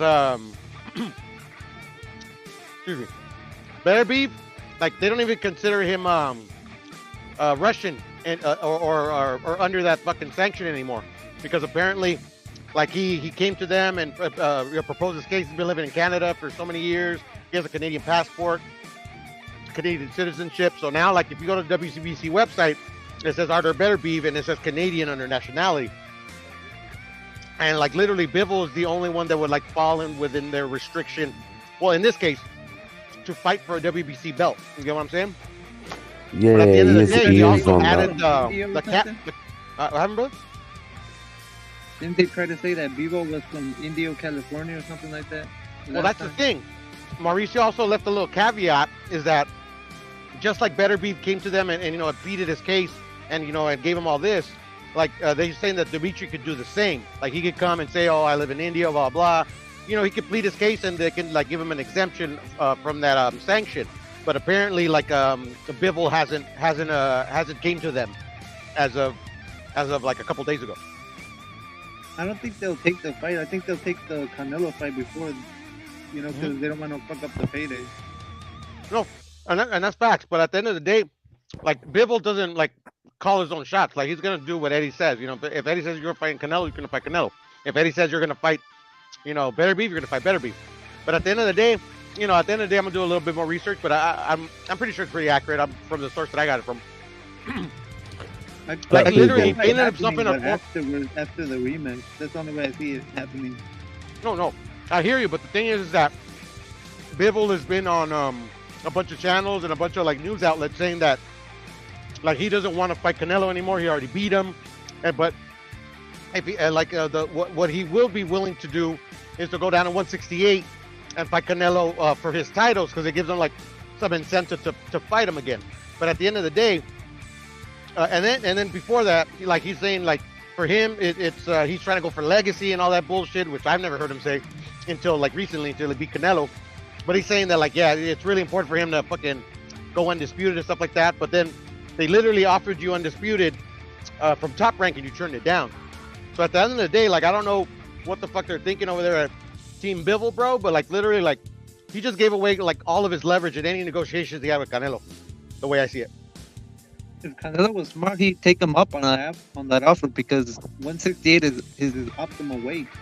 No, and I hear you, but the thing is, like Canelo, proud dude, bro. He, like at the end of the day, bro. Like to me, like if I was Canelo's buddy or Eddie, fuck it, I tell Canelo like, fuck these dudes, bro. They're gonna criticize you anyways. Who cares what they say? He's not going to get the But credit. at the end of the day, he cares. At the end of the day, he's like the face of boxing. He's trying to like even though he doesn't want to appease the haters, he's trying to he's trying to move the way that he thinks he should be moving. So he wants to have that fight at 175. And at the end of the day, if all this is true, like he's gonna get his wish because like Bivol just fucked himself.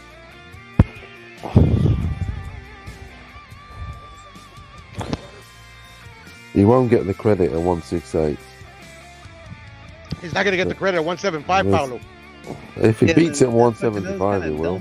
No, he won't. Say what the critics say because they're gonna say they're not gonna give him credit anyway. Yeah, he's never gonna get the credit, Paulo. That's the point. Oh yeah, the hate thing, You know? yeah. Yeah. But if he beats him at 175, if you're a real boxing fan, then got to give it credit, obviously. Okay, now. Yeah. 175, that's quite a leap from where he started.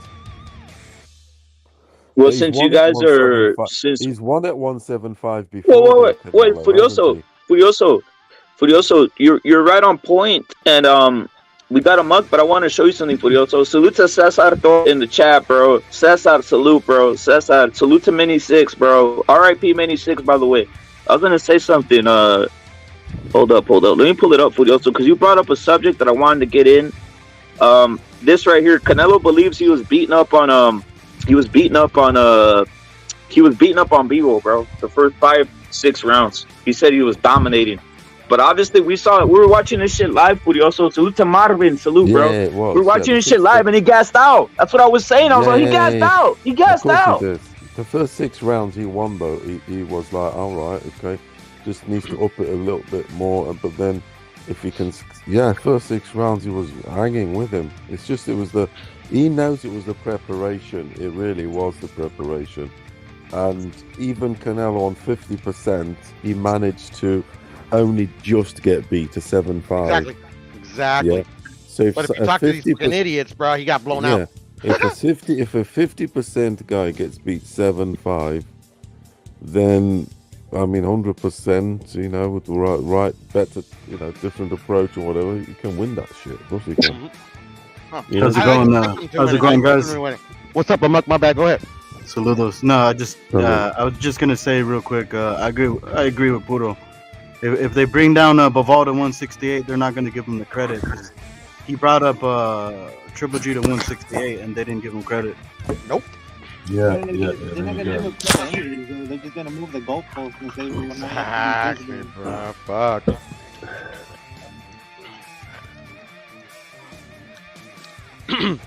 Typical Canelo derangement syndrome, bro. At the end of the day, Yo, Marvin, Marvin, I don't give a fuck.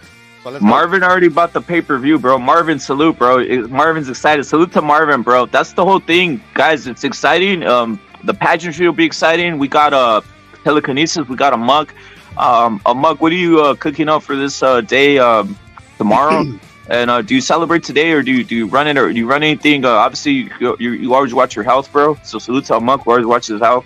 But what's your day today and tomorrow? And also, what's your thoughts on what Canelo said about better BF? About Bivol. About basically, he said he beat his ass. He beat Bivol's ass the first 5-6 rounds. Okay, well, the first thing I gotta address, which is the first thing you mentioned, today, I don't know.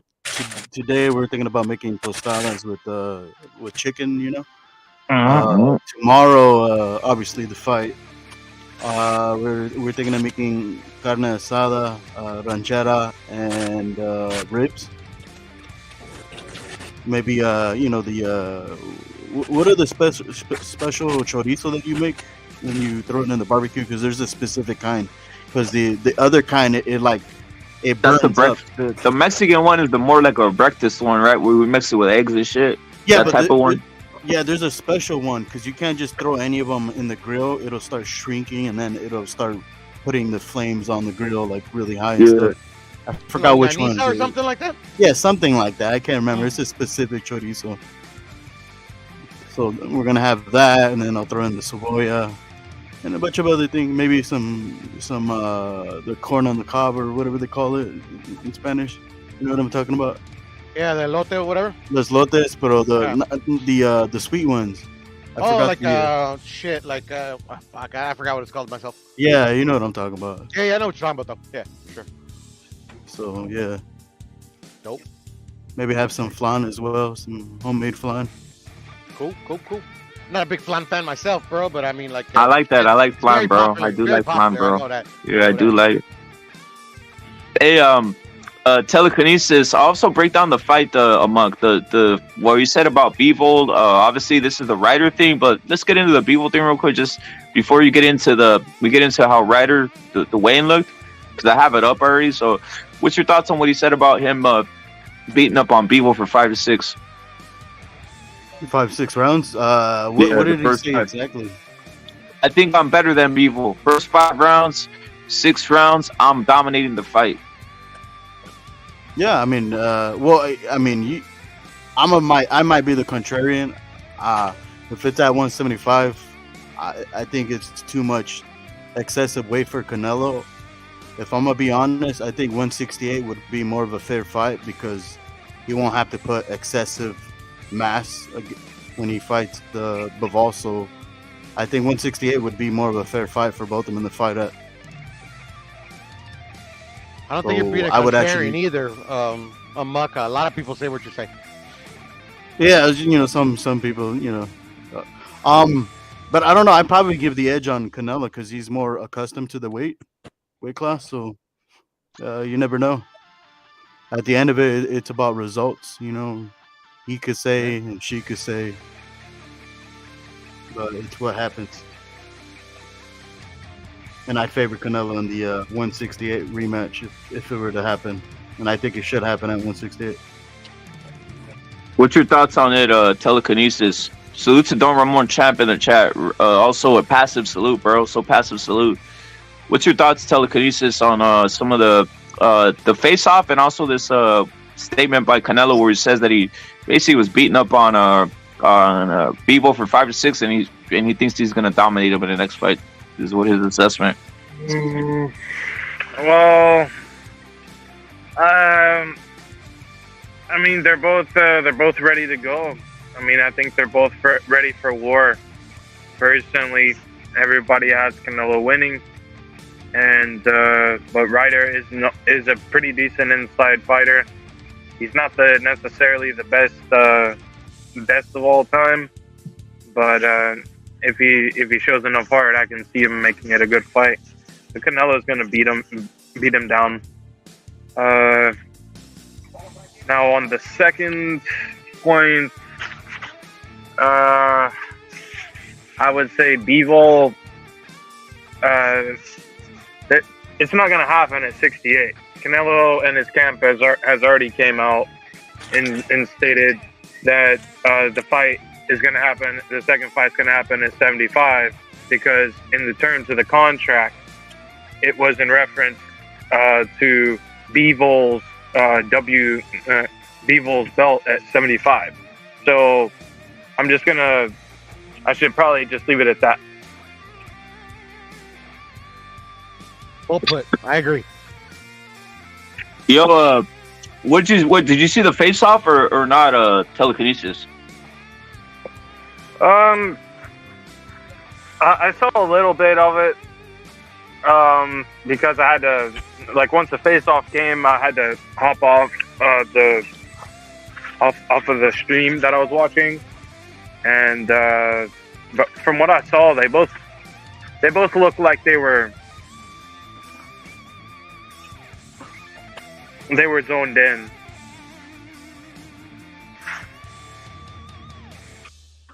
Mark G says Canelo wins by decision. Isaac, salute, bro.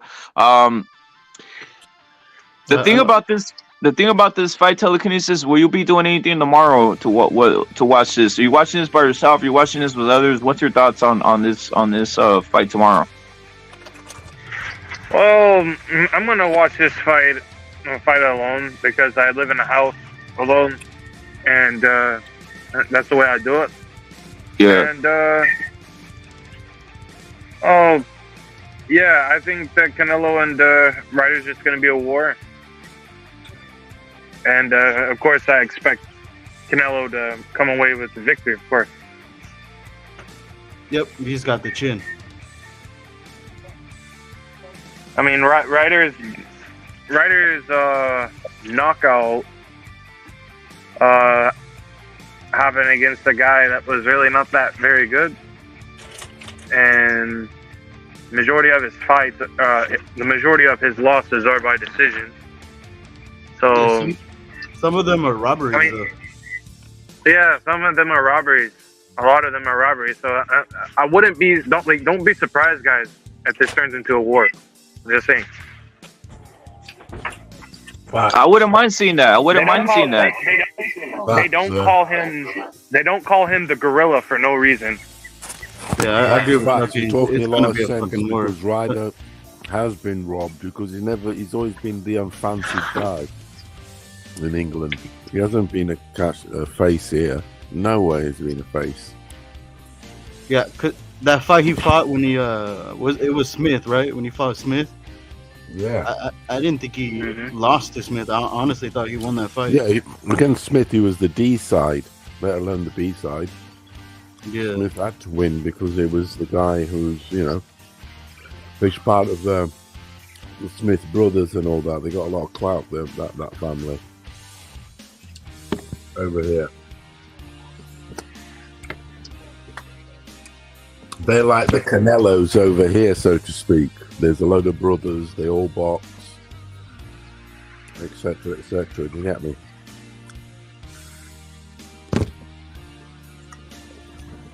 So to answer someone's question, I don't make it. My wife and mother-in-law makes it. The Who asked you? Who asked you if you're making it? Who asked you if you're making it, bro? No, well, someone asked if it was gonna be flour or corn. Okay, okay. Yeah. My wife and mother-in-law be making homemade corn, maize. I like the fucking harina. Why are people tripping on harina, bro? That shit's fucking delicious, dude. Yeah, I prefer it too, but Yeah, no, why guys get set tripping? Like, who cares? It's a tortilla, bro. Like, they make it. By the way, tortilla made out of anything, bro. I even seen like in it might be where is it at, bro? In Oaxaca, they make it out of wheat, bro. They're not even playing around. The indigenous people, if they have wheat, they make it out of wheat. What the dude? You just make it out of what you got, bro. What's going on out here, bro? They do with corn, yeah, because they got corn. If you don't got corn, if they do have flour, they do it with flour. What are we talking about out here? Guys are tripping out, dude. This is no official. There's no this is Italy, dude. Italy gets all. Hey, it has to be a Neapolitan pizza or on some shit like this. Like, nah, dude. There's no guideline out here, dude. Yeah, I just can't wait. It's gonna be a good barbecue. Yeah. Tomorrow, so. Exactly, dude. Food's food, guys. By the way, most of the food in Mexico is from the Americas. That's it. Like, Mexico, has all the food of the world. Yeah, we have especially pizza, when burgers, everything, bro. Food. Chocolate, vanilla, avocado. Everything, bro. It really is. Joe's a salute. So it's like you could make with what you caught with the ingredients. You got the ingredients. You can make whatever you need, dude. Right? Can make whatever you need. Now, chillin'. I've never had blue flour tortillas, bro. I'm just keeping it real. Have you guys ever had that shit? Amok? Corn? I think corn, yeah. Corn, yeah, but not the blue flour. Like the color blue? Yeah, the corn. The he's saying blue flour tortilla. I've never had those, bro. The corn ones, I had those, bro. I'm confused. Does he mention the package, or is it? I don't know, bro. I think he's just talking about you can make it like that. You could either make it or buy it. I think at this point. Well, I remember going to Tijuana when I would go visit my grandmother. It wasn't blue, but they did the classic red, white, and green. Oh yeah, yeah. Homemade, and they use food dyeing, obviously, but yeah. Yeah, Joseph not playing around. He got some on the comal right now. He's not playing around, dude. Joseph has the blue flour on the comal right now. He's not playing around. Salute to Joseph, bro. Joseph, salute. You guys see the poll question?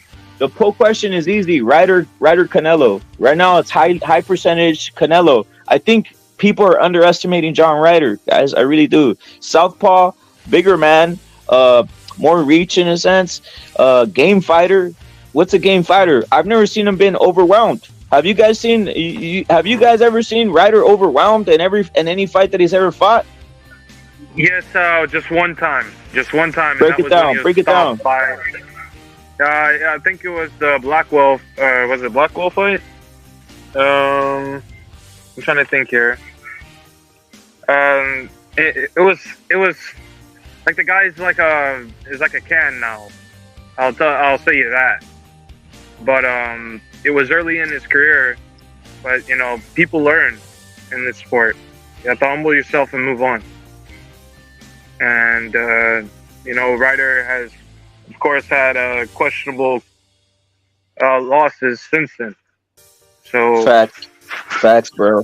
So we need to have Ryder. He needs the respect, bro. He needs the respect.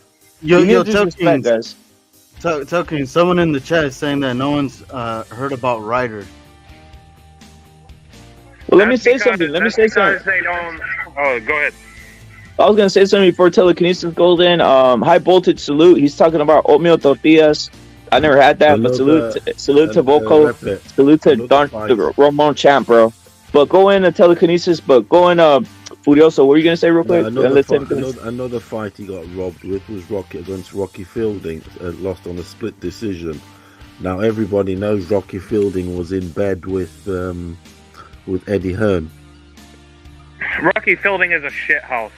Yeah, but that's true though. Furioso's right. I know it's true. I know it's he got true. robbed. Of course he did. I watched the fight. He got beat. I'm checking the box record just to remind me of a few things. So look at this. Look, check his record out here. Salute so he gets robbed against Rocky Fielding, which to me was a robbery. His next loss was Callum Smith, another robbery. So essentially, he hasn't lost since fucking 2016. Really, fairly, he hasn't lost since 2016, and he hasn't been stopped since 2015, which was against Nick Blackwell. Yep, I was right. Hey, and to all these people saying that nobody knows who Ryder is, guess what? Nobody knows who the fuck Charlo is. Nobody knows who the fuck Andrade is. Nobody knows who the fuck Benavidez is, bro. I'm being serious. If I ask random people, hey, you know what? They're not gonna know who the fuck they are, bro. Chingazos. Guess who's more known today?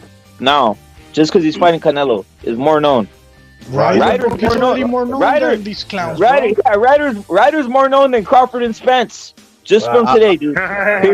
I'm with you on that. I'll tell you this. Ryder would beat Vanez, the dude fucking Andre that went life and death with. He'd destroy him. Good lord. That's a bad stylistic matchup.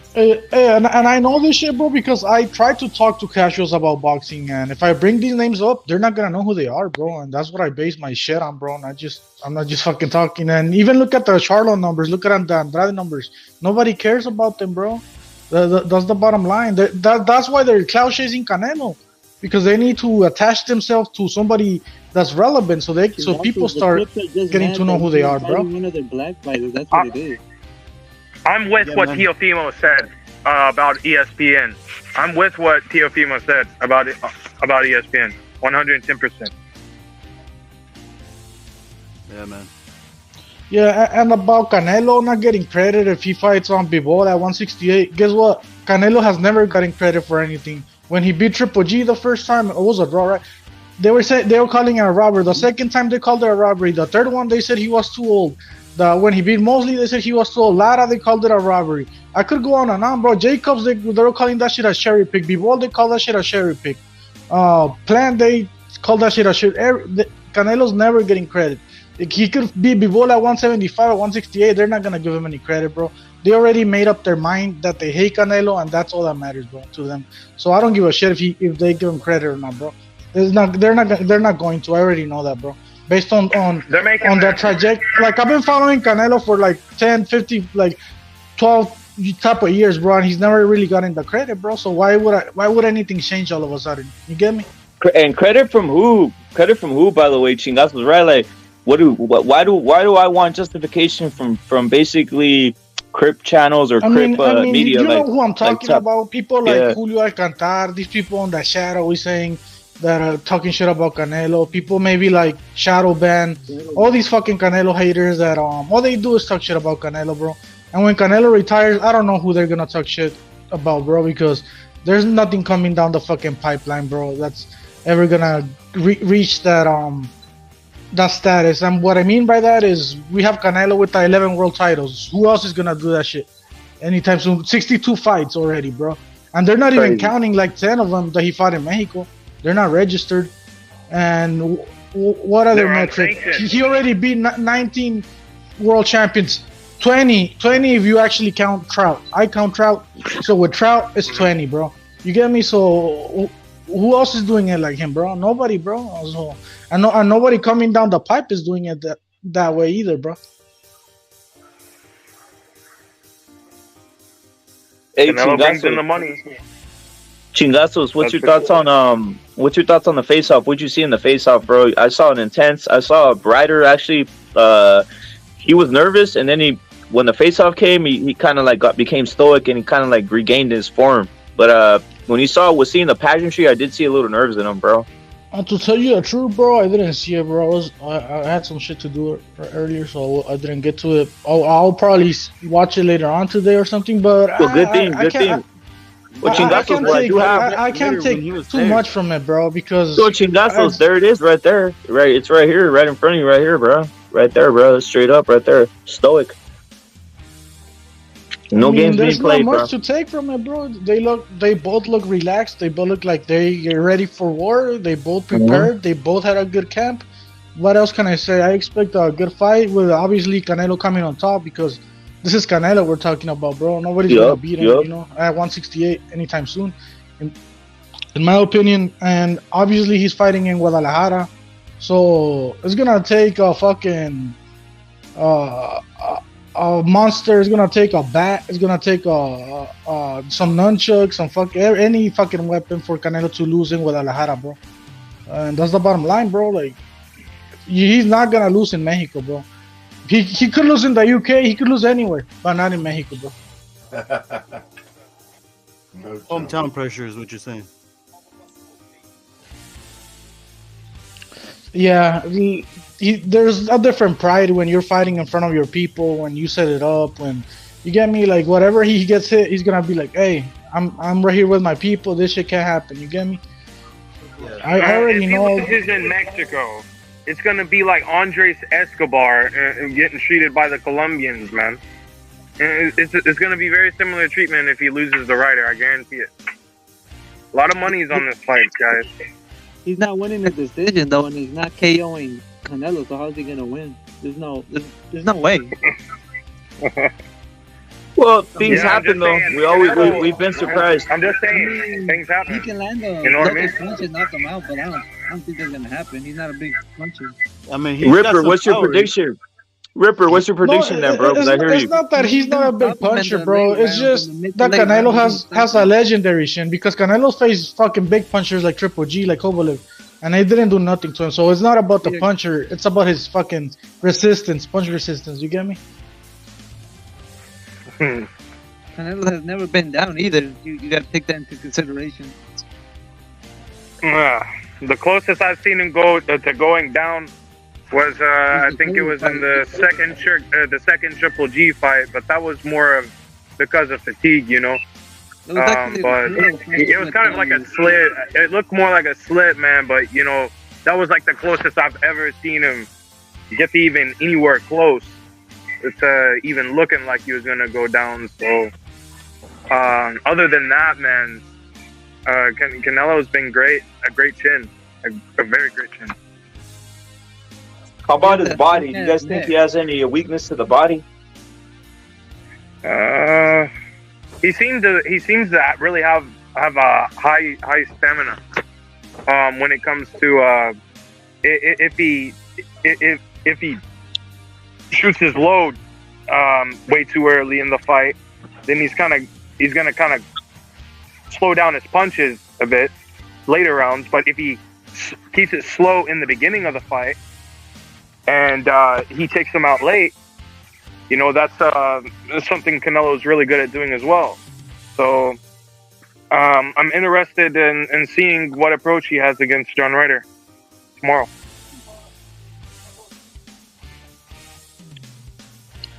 Hey, Muck, have you ever performed or fought or any shit like in front of a crowd?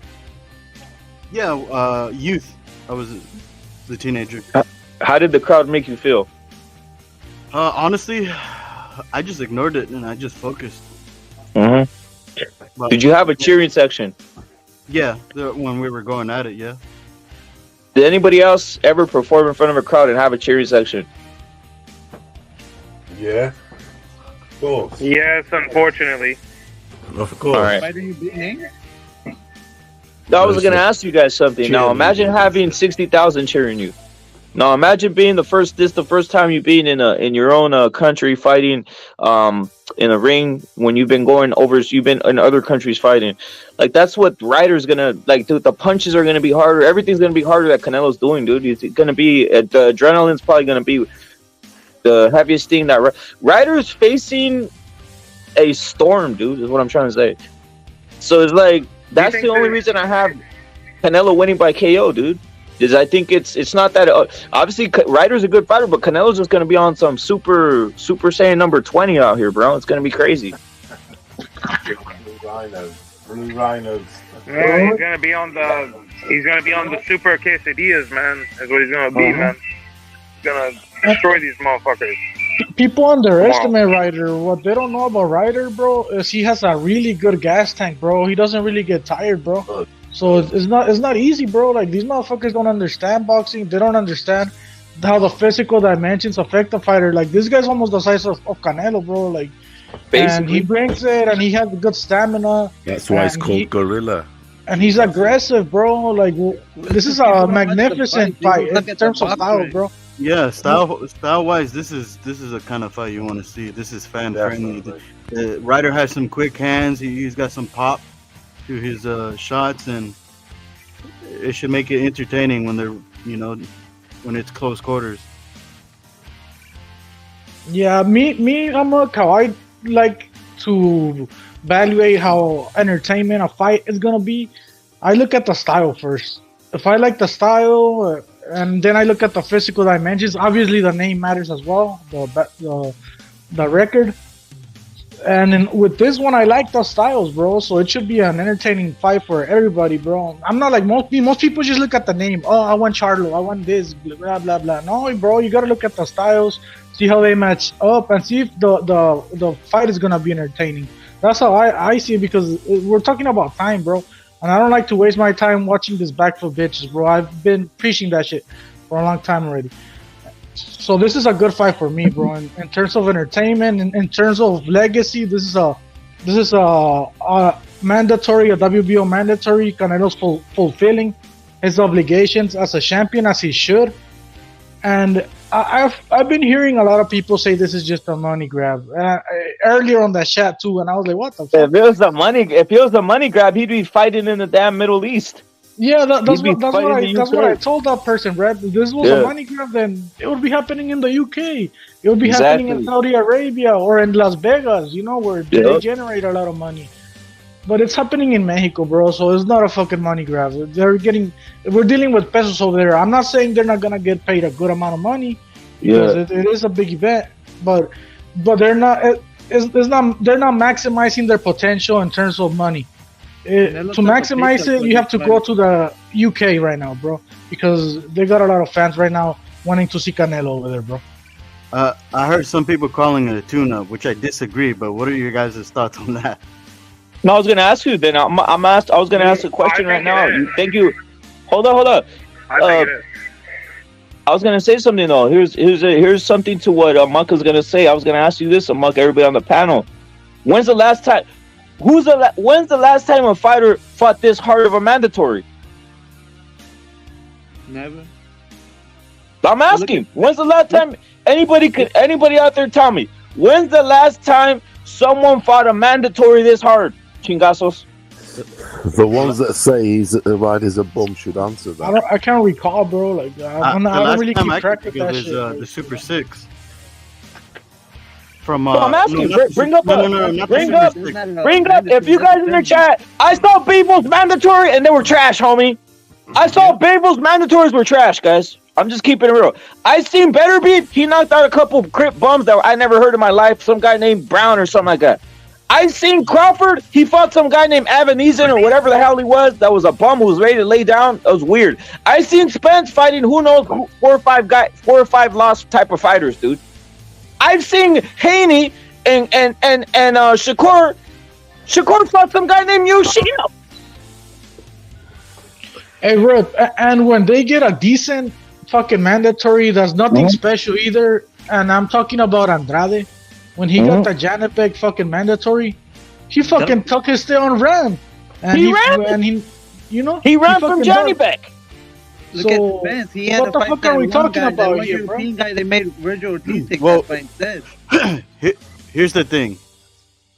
Andrade, which I like to call him, butcher his name on purpose, but Andrade, he was supposed to fight Johnny Beck, so he dug Johnny Beck to fight Parker, and then ended up not fighting either of those dudes. Ryder fights Parker, beats him, now he's the mandatory, and now magically he's a bum. I bet you if Andrade would be fighting Ryder right now, they'd be calling it a really good fight.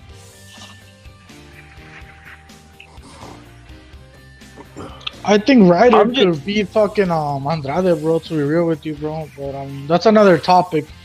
But yeah, Andrade had the opportunity to become WBO interim and possibly get this fight, most likely. And he decided to take another route. So that's his personal problem.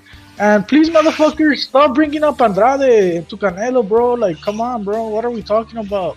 Are you guys that desperate that you're looking for this clown to fucking... I don't even want to get started. You guys go. I mean, Andre's not even up there no more, dude. I think at this point, how old is Andre, guys? Does anybody off 38 or something like that? 39 or some shit, 36. 38, I think. Jack Ripper, I think is 38 or something like that. Am I lying, guys, or what? Someone double check it. He's old, dude.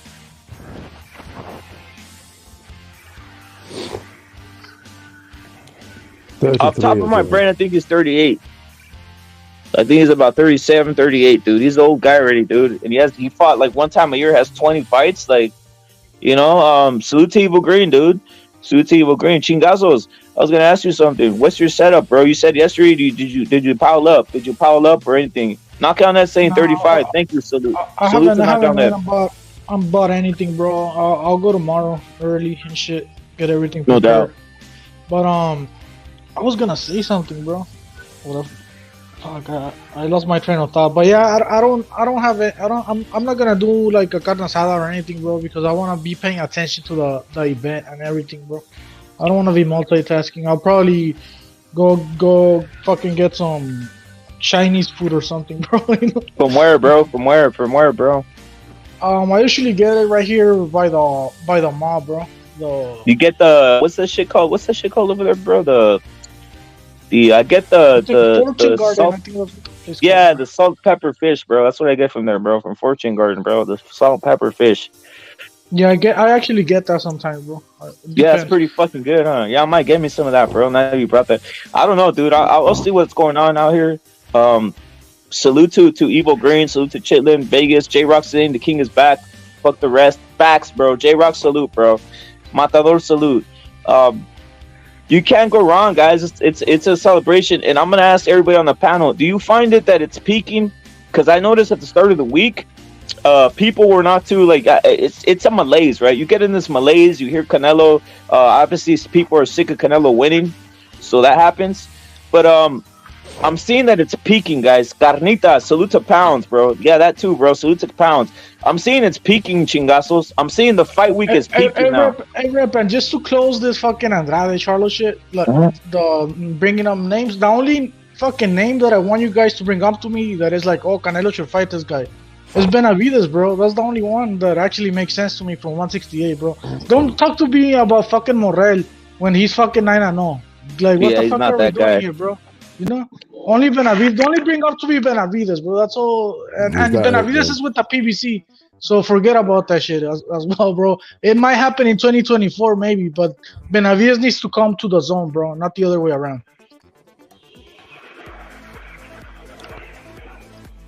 I'm with you, bro. I'm with you, guys. I'm with that, bro. Benavides, why not, dude? Let's see it. 168. Let's let it run, dude. Shadow Band, music to your ear, bro. Music to your ear. Benavides versus Canelo. Let's see it. I don't care. Why not? Chingazos, why not, right? Let him come to the zone. That's I mean, that's he that's at if least has a Canelo valid gets past claim, here, bro. right? He has Yep. a valid claim. He beat Mhm. Caleb Plant. You know, last time. I mean, Charlo don't have a valid claim. 2 years inactive. What the fuck are we? His last fight was Montiel. You know what are we talking about here? How does he deserve anything? Andrade, what the you fuck don't has he deserve done? anything. You know, His two like- best wins are Vanes, who he went life and death with, and who's the other one? Selecki. And this was years ago, man. Yeah, these guys don't deserve it, Amok. That's my point. Benavides, he has a claim. He actually does, but that's the only one. From my point of view, maybe other people think different, but they gotta actually make me believe it. What are they gonna tell me that Andrade deserves it because he's inactive for 2 years? What are they gonna bring up to me, bro? Come on. If somebody's out there wants to debate me on this shit, come on and tell me how Charlo and Andrade deserves this shit, bro. Because I've been hearing that shit a lot. You know? Real. I think they lost they lost their will for that, Chingazos. I think at this point they know Charlo has been thoroughly exposed as a coward, and I think a lot of those guys, you know who's bandwagon they jumped on now, Chingazos. They jumped on Benavides. High voltage salute. Voltage wants to see Benavides versus Canelo. I want to see it, dude. Why not? Let's let it rip. Let's let the war go. That shit will go 2 million pay-per-views, dude, because Canelo will sell it himself, dude. What you think about that, Chingazos? Everybody on the panel. Canelo's superior. I prefer the Benavides over the Bivol fight because that's an easier fight for Canelo. I'd want at 168. There's only two guys I want: Benavides or Charlo, and then it's that's basically what I'll do. Canelo is try to beat Bivol in a trilogy, and then beat Benavides and Charlo, and then retire. That's it. 5-weight champion, blah blah blah. He'd be the top boy then. He would. He would. You know, and I just want to add something because maybe people are going to misunderstand me as they always do. No, Charlo is an easy fight for Canelo, and if the fight happens, I'm not against it. That would be the easiest fight Canelo can fight. It is. Andrade too, easy fight, easy work. But don't come at me telling me they deserve the fight because they don't deserve it, bro. You know, that's it. It's because it's a Houston crib versus like a Mexican. That shit sells. It gets people on the street. It'll be hood, that would. Those are basically the tune-up fights, Chingazos. Those are the tune-up fights, bro. The Andre and like a Charlo's like a tune-up fight for Canelo, bro. I think you'd get more credibility beating a Charlo than if he beat an Andrade, for instance. And I think Andrade would be. I think Andrade, like you said, lost his name. Furioso. He lost his He thoroughly got punked, and people don't respect that no more. And not only that, he's a bit of a back foot. He can be a bit of a back foot bitch, and he is. And for Canelo, Charlo would be better because Charlo he is flat-footed, sort of jab, stands his sort of ground. And he'd be good for Canelo, that shit, to counter. Whereas Andrade would be hoeing, wouldn't he? He's a bit of a hoe. He runs around a bit, fights in spurts, and then runs like a motherfucker. He's an annoying bastard. You know an Andrade, don't you? He never keeps at the same place. He has like a moment, and then he'll run for the next 2 minutes. Yup. He's stealing and dealing. And his jaw is suspect. Let's just keep that real, Furioso. We saw his jaw is suspect at this point. That's why he runs, because he doesn't want to be in the action too long. because the likelihood is you might get tested, And he doesn't want to put it to that test. So he's stealing, isn't he? He's stealing a living, undefeated, double champion. It's like what I thought. But he'll tell that to his grandkids this year, but his resume is awful. He ain't beat nobody. But his accolades are ridiculous, and look, his bank account. The zone paying him like a motherfucker. 2 million, 3 million a fight to fight nobody. Can you imagine that? It's crazy, dude. Yeah, getting 3 mil on a guarantee that you know you're going to beat this guy. Because Andrade knows all them dudes because of the amateurs. They all know each other. And Andrade had a deep amateur career, didn't he? I think he with Crawford, with I think he fought what's his name, Thurman. That's it. And I think he beat Thurman or something because he was too big for Thurman or whatever. But yeah, they all know each other. Word gets around. They know each other. I know it's not the amateur part, but they know. It's guaranteed money he was getting Andrade. From 2, 3 million, 4 million in fights against Quigley. He's getting millions. More than $1 million. You know what though? J Rocks is right on point here. J Rocks dropping the 5, and he says, "Salute to J Rocks." And he's saying, Andrade, Charlo want handouts. They are welfare babies. They want shit handed to them. You got to earn the honor to step in the ring with Canelo. You know what's crazy, J Rocks? Salute to J Rocks for dropping that and dropping a 5. Always supported. I was gonna say, J Rocks. You know what's crazy about that statement you said? Literally, Canelo's the one that's carrying the entire card and making all the money, and then these guys are getting a handout. You know, that's what's great. I wouldn't pay. Look it. I'm gonna ask everybody on panel if you guys are familiar with this. How much was Mayweather paying each of his opponents when he fights them? 2 million max. That's crazy. Think about that. 1 million. Ripper, think about that. Canelo's paying these guys 10, 14 million, all this other shit. Yeah. And he's carrying the entire card. Don't give him shit. It's plan 10 million, bro. That's a lot of money. That's crazy, bro. It's crazy. Billy Joe Saunders retired on that fucker. Yeah. He thought, fuck it, I'll buy a few houses. Wait, hold up. It's Canelo's fair-minded. Canelo's fair. But I'm saying, like, they don't do the same thing for others. Is what I'm saying. You would not see Charlo if he was in Canelo's position giving guys 10, 15 million, dude. I'll tell you that for sure, dude. Pitbull Cruz only made 200K for Tank Davis, bro, who's claiming himself the face of fucking boxing. Bro. There it is. Well, that's the way they do it. They don't pay you anything. They give you the ghetto fees. You know, it's ghetto fees. Ghetto nothing. They give you ghetto commissions. What's ghetto commissions? Maybe you get a $200,000 and I don't know, a truck full of liquor or something like that. They're not getting anything out there, dude. That's the thing. At least Canelo. I don't know. I guess these guys, they know what fighters are. They respect the sport. So they basically give the opposite fighter a certain amount of money because they respect the sport, right? But I'm telling you guys, it would not be the same if they had the power in the other hand, guys. I'm just breaking that down for reals. Imagine if Wilder had beaten Fury. You think Wilder would have given Tyson, bruh? You think Wilder would have given Tyson Fury a shot at 50-50 money? He would have said, if you want to fight me again, I'm giving you 90-10, dude. Never. No chance.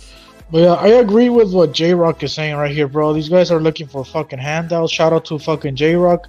Yeah. And to the people calling Ryder fucking what's his name? Eurobomb, all this shit. No, motherfuckers, he earned it. Like we just explained to you guys, he beat Sock Parker the other day, he beat Jacobs the other day. This shit happened recently, bro. It wasn't a long time ago. So he's earned it. He's earned his fucking way. Think all the rankings have him as top 3 in the division, like all across the board. Yeah, and let's pretend like I'm not ever gonna change their mind because they don't give a fuck, right? Well, Canelo, this is not the only fight Canelo's having in 2023, bro. He's having another fight. He fights 2-3 times a year.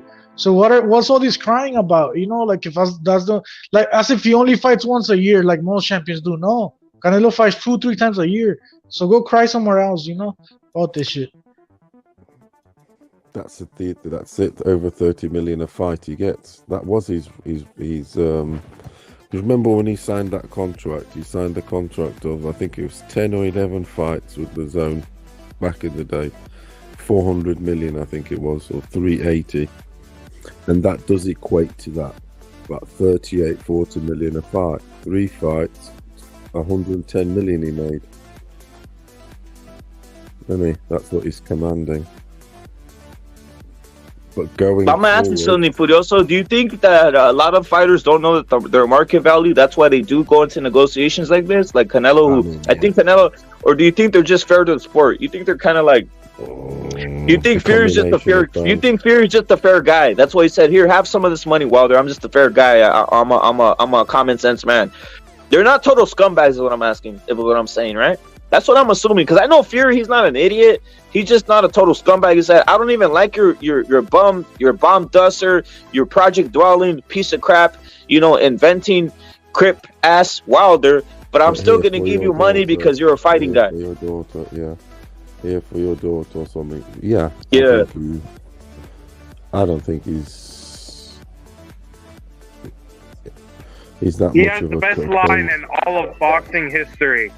Total obliteration of a Dawson. Maybe You know Fury that's conceded amazing. because Come Wilder on, had the Fury. WBC belt, bro, Obliteration. and Fury maybe really wanted that Facts. belt that bad. You get me? Yeah, he Facts. basically had to was pay like him off. that. He had to pay him off, Chingazos. He had to pay these guys off in a Yeah. sense, right? Yeah, you have to. because You have Wilder's not to gonna accept pay the to fight if play. he doesn't get paid You know how they properly. say. Yes, man. Thank you for reminding that and saying that. Total obliteration of a daughter. It was bum daughter. You love that Hashtag shit. Bum City. Bum Yeah. daughter. Oh, Dawson's so powerful, that word. It really is. Because it's the definition, what it stands for. It's so. If you mention Fury, if you mention Tyson Fury, Furioso gets a twinkle in his eye, bro. Dude, he's a top lyncher, isn't he? He lynched him and licked his blood. He drank his blood. Did you see him drinking his blood? Yeah, it's crazy, dude. Crazy. He drank his Crazy, blood. dude. It was like a Yeah, he was wilding. He was wilding. He was in a maniacal state. He was in a maniacal state of killing, bro. Hey, he needs to be careful, bro, because Wilder's a little weird, bro. He might have. I know, yeah. What if he? blood, I bro. know. Hey, Furioso, what if he contracted something like Don Chingazo was saying? What if he I know, contracted but something for that? That's crazy. I know, but he did drink his blood. He licked his blood and he was like, yeah, it tastes alright. He's crazy, fuck. It was a total lynching. Never seen before in boxing. Never. At the heavyweight scene. Dude out here drinking his blood off his, coming out of his ear.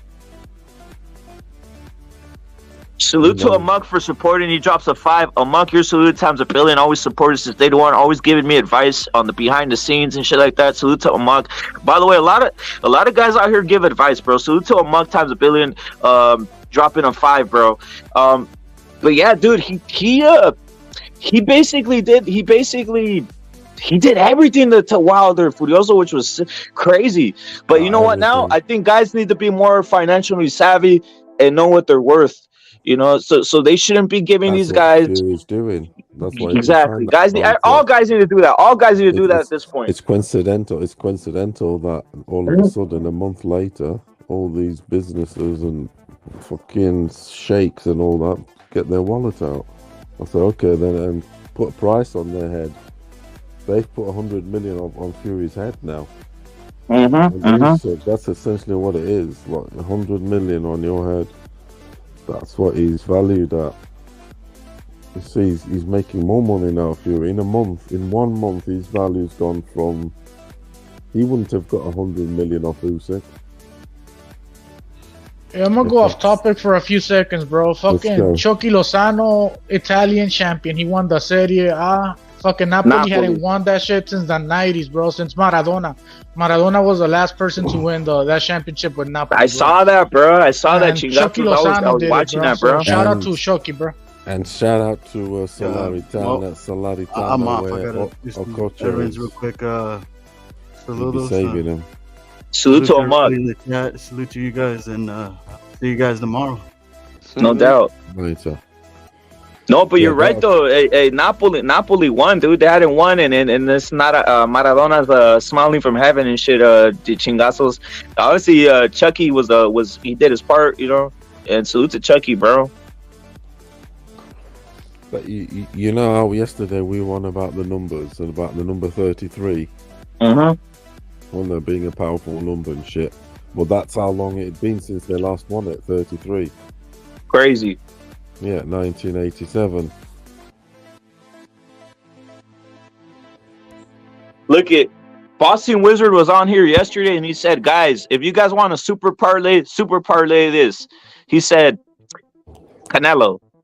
He said, "Wait, hold up. The Lakers, if LeBron plays." He said, "If LeBron plays, put that on because he's the king." And also the Kansas City Royals because they're gonna win because they're the kings. So that's the super parlay for tomorrow, guys. Parlay those three, and that's automatic winning. Yeah, I think he Boston said there's Wizards gonna be said like a coronation, right, in the UK that day or some bullshit like that. It's the King's Day. It is the King's Day. Coronation, yeah. The big celebration here in England on Saturday. How are your numbers tabbing up? JJ Salute and Henry Cejudo too, by the way, and that's another one. That's another one again. Later on, I'm gonna get into that, bro. The Henry Cejudo fight, that's heavy duty, dude. That's a big thing, dude. Fight. That's a great fight, bro. There's a lot of Mexicans rooting for that Jamaican over him. You joke, yeah, that's the thing. I don't give a fuck. I don't give a fuck what Cejudo's like and all that. But I'm a fan of him. He's too inactive. He's funny as hell. I'm not gonna lie, he is funny. He is funny, dude. He knows how to lynch. He knows how to talk and everything. He's a madhead. I know he's you could say he cooks and this that. But the question is, how is he gonna be after 3 years off? Because he hasn't fought in 3 years. He mastered the Portuguese language, dude. That's crazy shit, dude. It's unbelievable. And I know the dude. The way he speaks, man, it is incredible. He's basically speaking Brazilian. It's like, what the fuck? Brought up by a single mum. No, I respect that dude. I proper respect him. He came from the projects, brought up by his mum. No, he really was broke, dude. This is no like fake shit. He was broke as hell, dude. Yeah, he was. He came from the projects, they did, and it was the hardest boy on the block. It was. Is he the underdog in that fight tomorrow? What are the odds, Budioso, on that fight? Do you know what? I'm putting something on him because it's just I want the double dose.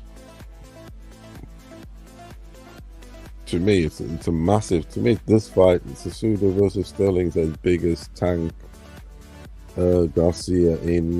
The big fight. It's a big fight, dude. In terms of big race fight. What it means to me. Jack River salute, bro. Jack River, Jack River salute, bro. I get wound up about it because Sterling's the perfect guy I want to see lynched. Simple as. He has experience lynching. Facts. Cejudo, the press conference was lit. It was fucking. Now them guys. They're giving each other shit. Cejudo's wife is hot. Cejudo, and also Canelo, bro. Cejudo's wife is hot, bro. He dumped the one that looked kind of weird, and he went and picked himself up a hot one, bro. You know what's crazy though? What's crazy? Is that they're both fighting on the same night. It's Cejudo, yeah. And Canelo, both with a CC. Yeah. Do you know what I mean? No, it is. Yeah, both Mexican. Yeah, those fucking Dana White, bro, trying to fucking compete with Canelo pay-per-views, bro. It's weird. Dana White always does it, bro. Dana White always does it. By the way, I broke this before, and I'm gonna say break it again, and you guys heard it here first. You guys heard it here first, guys. Also, I've said this before. It's clever marketing, Rabbit, because the Mexicans are out to watch, obviously, Canelo. And when you're on that adrenaline drive, it's like, what else is on? The UFC's on, Cejudo, let's watch him. Whether you want him to win or lose, people will be checking it out. So it's very good business. You know, tag yourself. Clout. He's clouting off Canelo, yes. Because there is a Mexican market there in Henry Cejudo, whether you like him or not. He's of Ever since Mexican they origin. pushed that Kovalev Canelo fight back, Dana's been doing it a lot. No, I'm gonna tell you. Let me break it, Jack Ripper. Let me break it. I want to break this in because I've said this before. Maybe I should do a whole thing on this, but I've already broke it down before. There is a agreement between Dana White and Floyd Mayweather that they will never make a. If you notice this, when Tank fights or some of these guys fight, they don't put an event. They have a personal agreement, bro, that they will not put an event. But you see Dana, and that's why I always say Dana White's a cuck. But you see Dana White always going at Canelo, dude. Yeah, they don't have an agreement with Canelo, bro. That's all I gotta say. But they literally will not put on. Mayweather personally talked to Dana White, and they will not put on an event on the day that either Mayweather's doing it or he has a fighter that he cares about, dude. I'll tell you that. That's the truth, guys. You guys can go look it up. This is You know they're facts. homies, right? Right, like from Of course. 30 years ago. Before Dana was a UFC CEO, bro. Before all Yep. that, fucking Dana White used to work with Mayweather, carrying his like helping him around the gym, all this shit, bro. You get me? Yeah, yep. But people don't know that, but they literally have an agreement, dude. So that's why you won't see some of these PB like Rolly or some of these fights. You will not see them make a UFC event on those days. Peculiar, you know what I mean? It's weird, but that's what happened, bro. But it's a mega fight day. It's a mega fight there, guys. And obviously, Checo Perez is with Sargent. Sargent's been banging Formula One for a while, bro. He's saying Checo, bro. Joe's a salute, bro. That's another field, but yeah, that's a great in racing. That guy Checo's doing pretty well too, dude. But the mega 3 is the from boxing. This isn't for me. This is from the Wizard. Okay, he says pick Canelo. Pair that up with the Royals and pair that up with the Lakers and LeBron James if he plays, and that's money for you in the bank. So if you guys lose money, it's not me, it's the Wizard who knows his numbers. Now I was gonna ask you, Julio. So are the Lakers on Saturday? yeah, they're on. They're in a playoff. So it's a heavy. It's a big game. Yeah, it's a big game for those guys. But I was going to ask you, Furioso, does that match up with your numbers?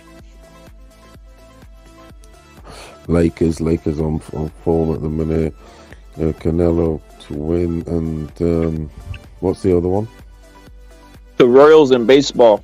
Yeah, baseball. It's like he said the Royals because the royal, as in a king, is a royal kings. I don't know that baseball. I mean, it looks a set. It does look a 3. Good 3. I don't know about the baseball. I haven't been on the baseball. I definitely don't. I haven't been on the baseball, but I know about the other two. Canelo, yeah. And what's the other one? Just Canelo and Lakers, dude, is what he was saying. Lakers, that's Wizard, guys. Yeah, no, Javison's putting the thumb down. Javison's putting the thumb down to the NBA. I'm not watching it, but guess what? That's the bet that he said, Javis. So if you're betting, throw that bet and see and blame Wizard if it doesn't come out right.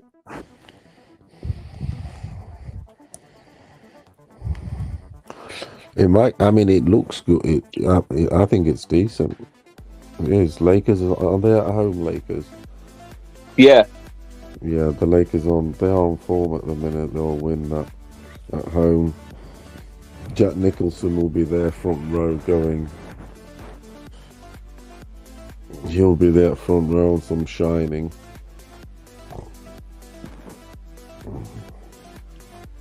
With his black shades, with his black Ray-Bans on some Batman. Yep. He used to always sit there when I used to watch the basketball.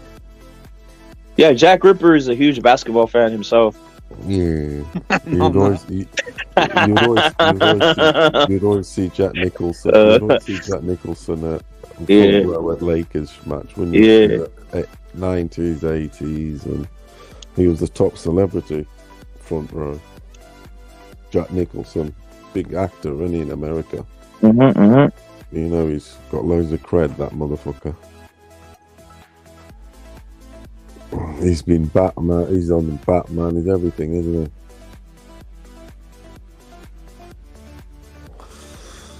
he? Oh, dear.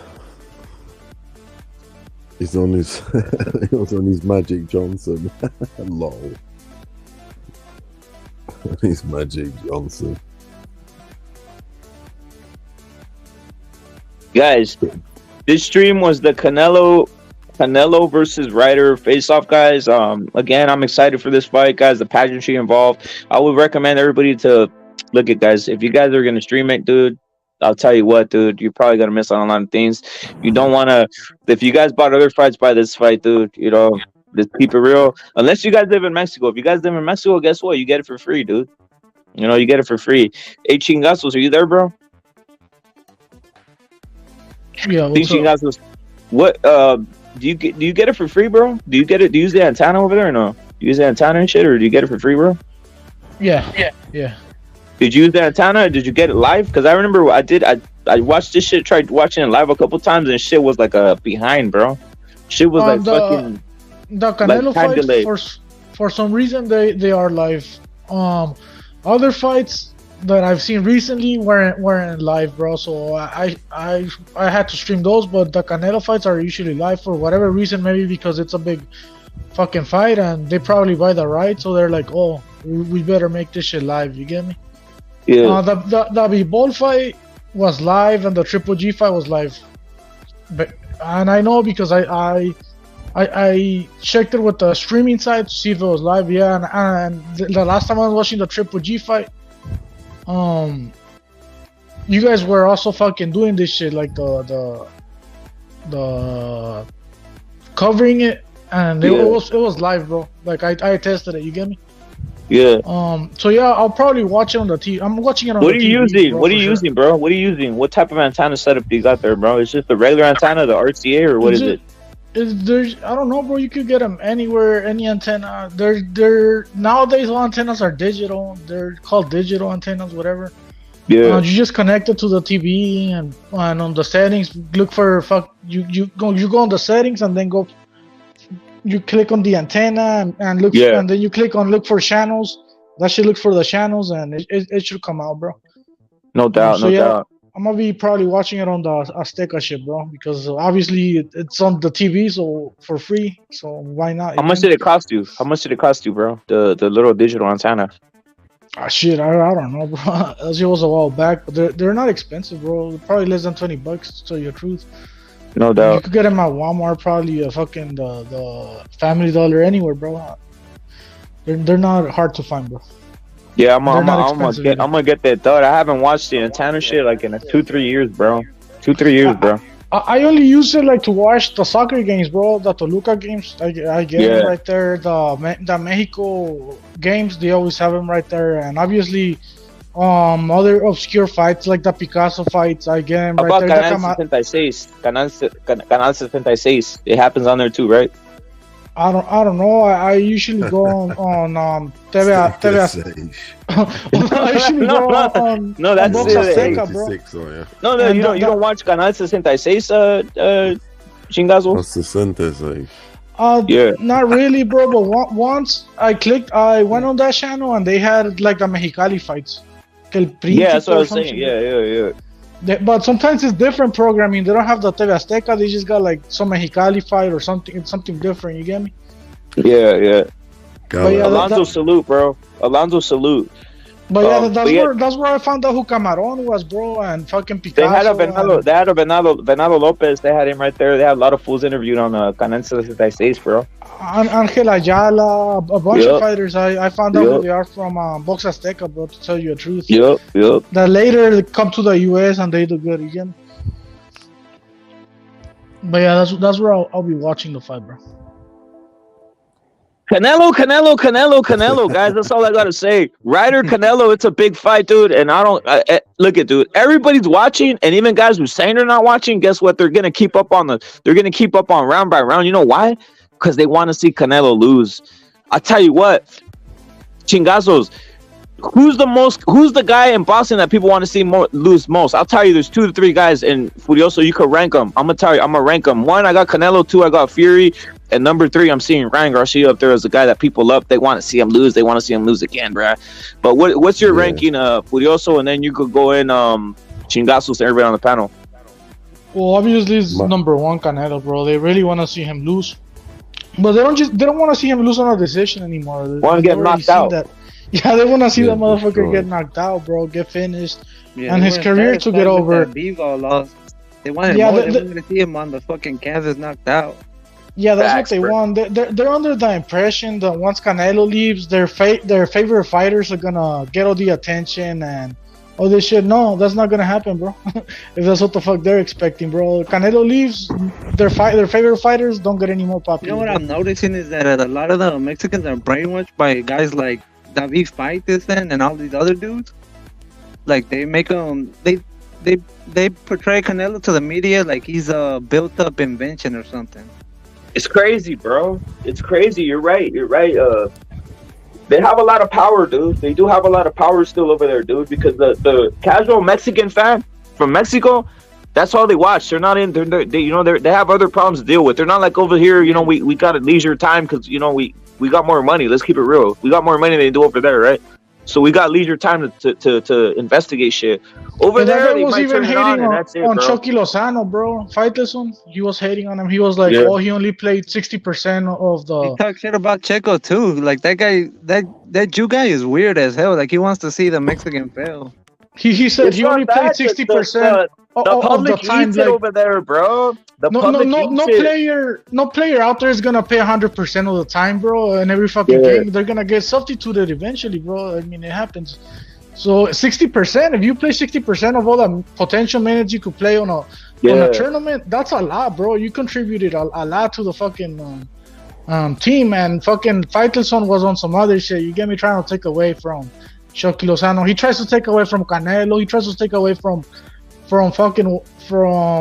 Checo, bro, who I don't know much about F1 racing, but from what I hear, he just won a number one the other day, and he keeps winning, bro. So, look, what people need to understand about Faitelson is he tries to spark controversy on purpose, like to bring attention to his name, and it works because we're talking about him right now. But don't take him too serious, bro. He's trying to fucking spark up controversy, and exactly. He has a spot to do it, and every show needs their antagonist. They need a bad guy, bro. Canelo just needs to slap him and that's David Faitelson. Benavidez's dad just one time. He what? He needs to slap Faitelson just like He's one not. time. He loves that shit. He loves these guys. He loves that type of stuff. The Faitelson loves that. These guys, bro. Faitelson won't go in on these guys. He goes in on the. What he does is what he sees as the top guy. He'll troll that guy. That's what he'll do, or troll anybody's accomplishments. That's what he does, dude. I never seen him going on Charlo or Andrade or any of these fighters. He says they're great, bro. He says they're great, bro. He says they're great. Kilo salute. I don't fall for it. Salute to Iceman. Salute to you, Iceman. Salute to you, bro. Feliz Cinco de Mayo to you too, Iceman, bro. But the whole point is this, Chinganzo. The Canelo, the ranking I wanted to Jack the Ripper was to go in, and who's the top three guys that people want to see lose, bro? Well, mine is quite easily. I've got Fury at number one at the minute. No doubt. But in the past, because of the past few months, because of the so-called Fury ducked Usyk, blah blah blah, the hate has increased like a motherfucker. Yep. He's got the Wilder fans on his back. He's got the AJ fans on his back. He's got all the factions on his back. So it's heated up like a motherfucker. Obviously, Canelo's it's a constant with him because he's been the face of boxing for a while. So it's always there. But I do think the heat really is on Fury at the minute, like a motherfucker. But also, I gotta tell you something about that, right? Now, what happens if Usyk outbosses Fury? If Usyk outbosses, I'll be like, he ain't. To me, for Usyk to be the guy. For the haters, that won't be enough. Is what I'm trying to tell you. I can guarantee that's going to be enough. They want to see him. They want to see him flat out. The haters want to see Fury flat out on the ground, dude. Exactly why? Because he's the tallest guy in boxing. They want to see the tallest tree in the forest fall.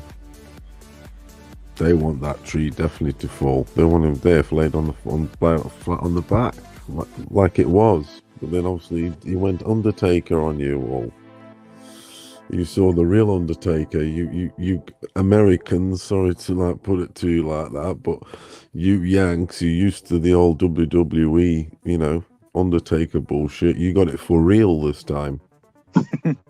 You really did. This was for real. It wasn't no fucking Vince McMahon fucking made up fucking Hollywood shit.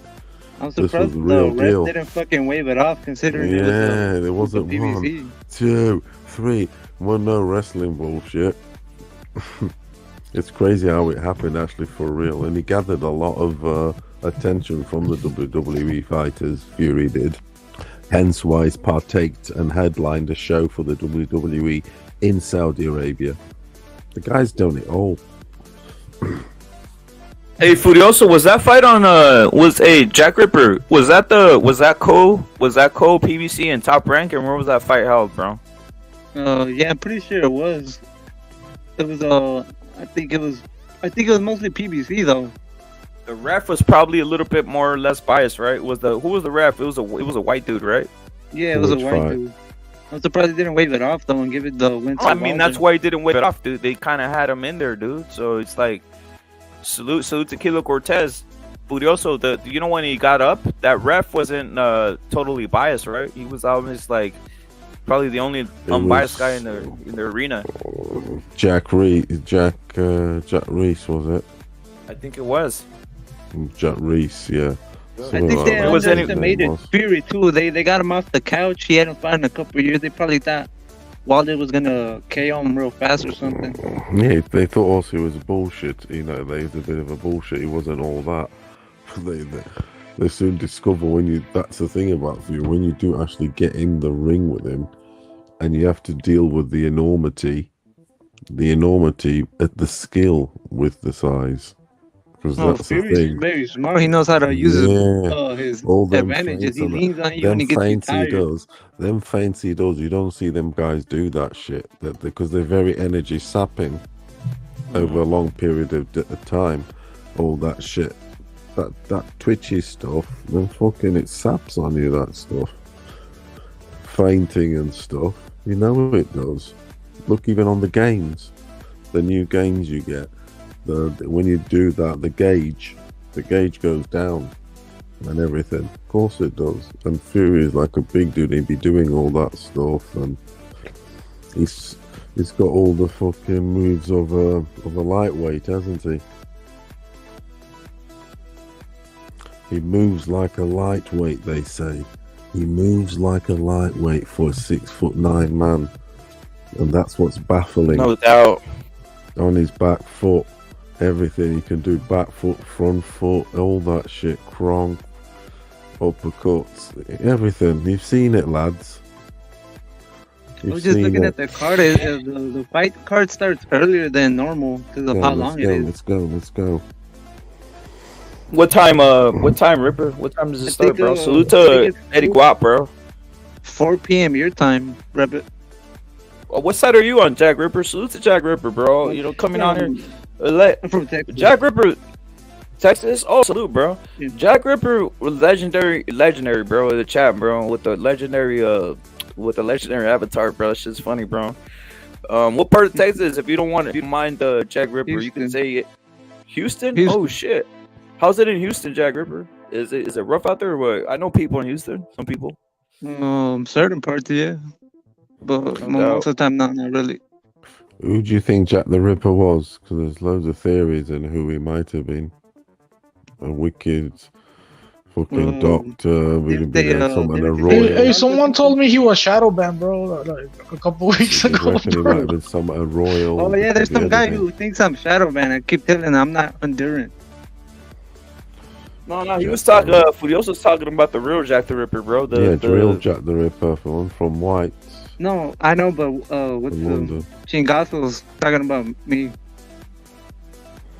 No one quite knows who he was, do they? There's a lot of theories. Yeah, there's a lot of theories that he was the son of a prostitute, and that's why he hated women. It's all this shit. Some people but nobody really knows.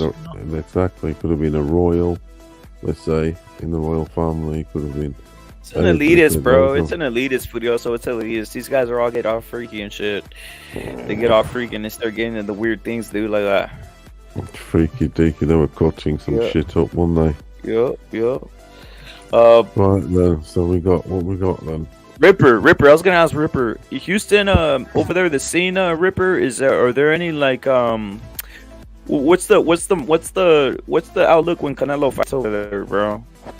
We had a couple homies from Houston jump on already, bro. Salute to the ones at Houston, the real motherfuckers, and salute to Don Cookies and Kilo. What is it? What's the outlook out there, bro? It's pretty fun. It's a big everybody has big it's like a big event, so we all pull up and shit. No doubt. Pull up. You gotta pull up. You gotta pull up, bro. Them American sayings are crazy. What to pull up is what? You pull up with your car at the driveway. It's just to arrive at the party. And that's what I mean, because that's what it kind of means, isn't it? Pull up. You pull up the car at the driveway, isn't it? So essentially, you guys, Americans do use that. It's funny. Pull up, nigga. I've never Don Cookies. I didn't find out who LK's brother was. LK salute. I mean to Zone 4, bro. I never found out who Zone 4's brother was, bro. To be honest. Hey Ripper, I was gonna ask you something, bro. Who are your top 5 fighters, bro?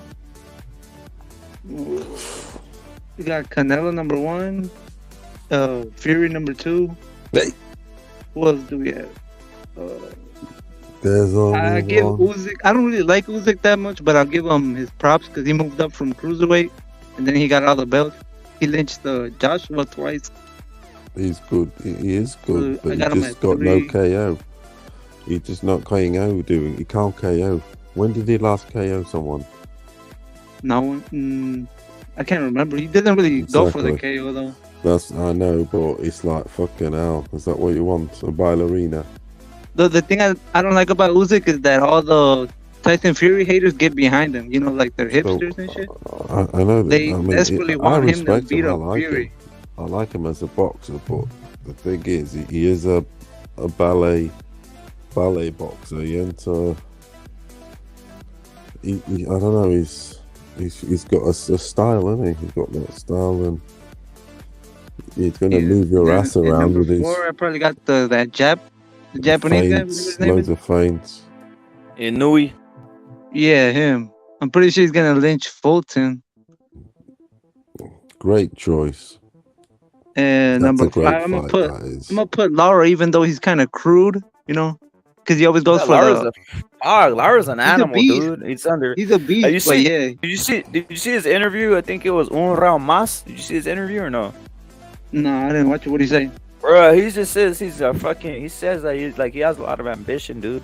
You don't see a lot of fighters think like that, bro. Like, you'll be surprised. He has a lot of ambition. He's basically saying he wants to kill, bro. He's one of those. He has a lot of ambition, dude. Usually you see him. I think they need better managers, him and Venado, because they're trying to set them up to lose over there to the Irish guy, and then again versus Wood.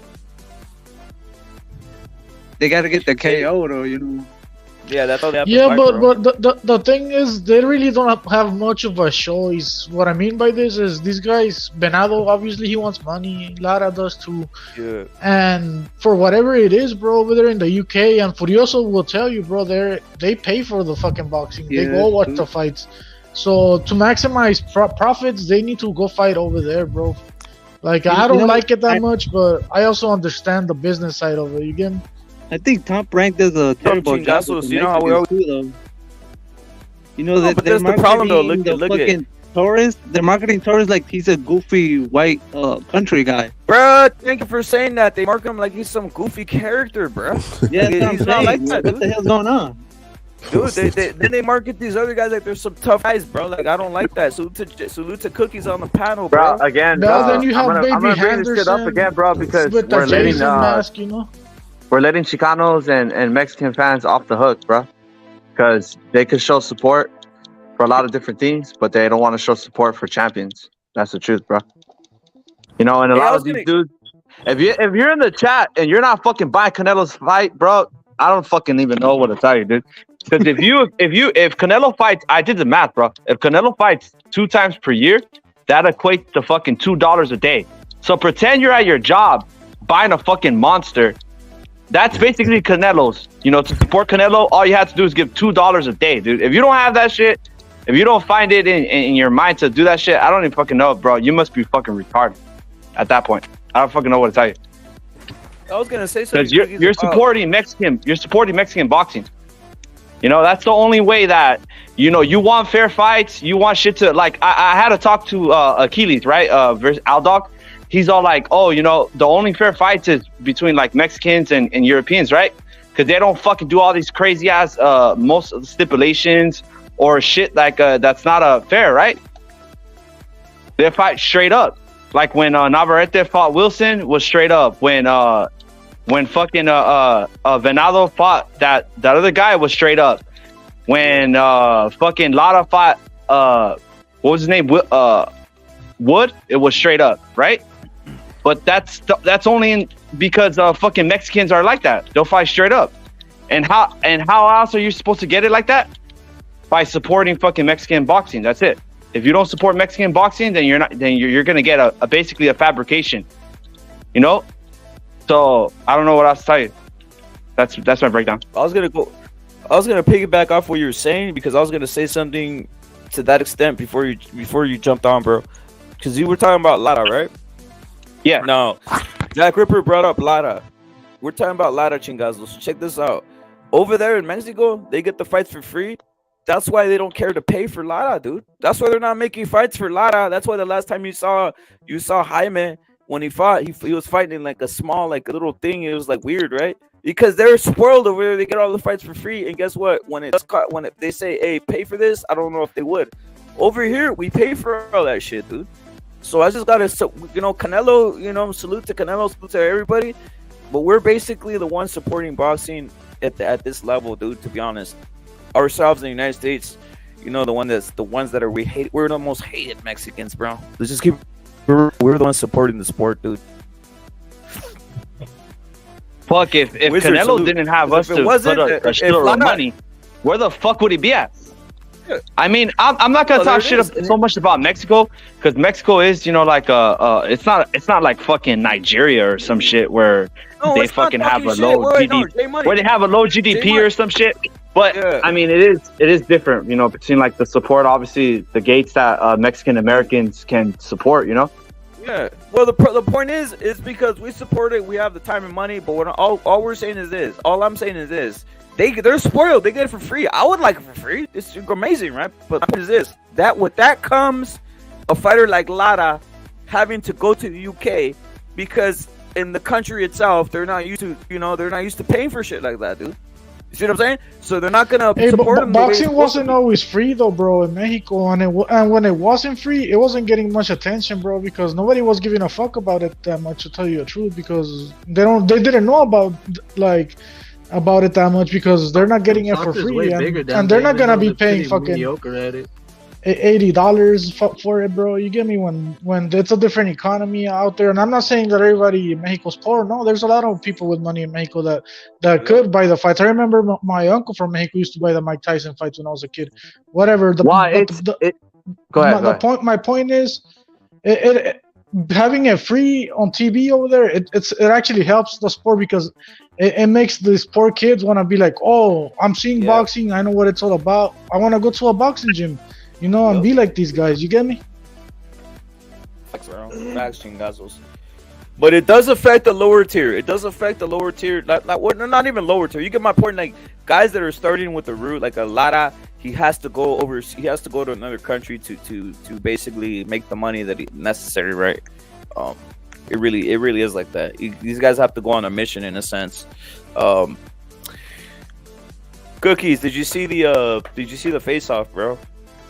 Nah, dude, I wasn't. I was chilling with my friends, but I was listening to the fucking live just recently. You guys, it's a good live. Salute to everybody in the chat and on the panel.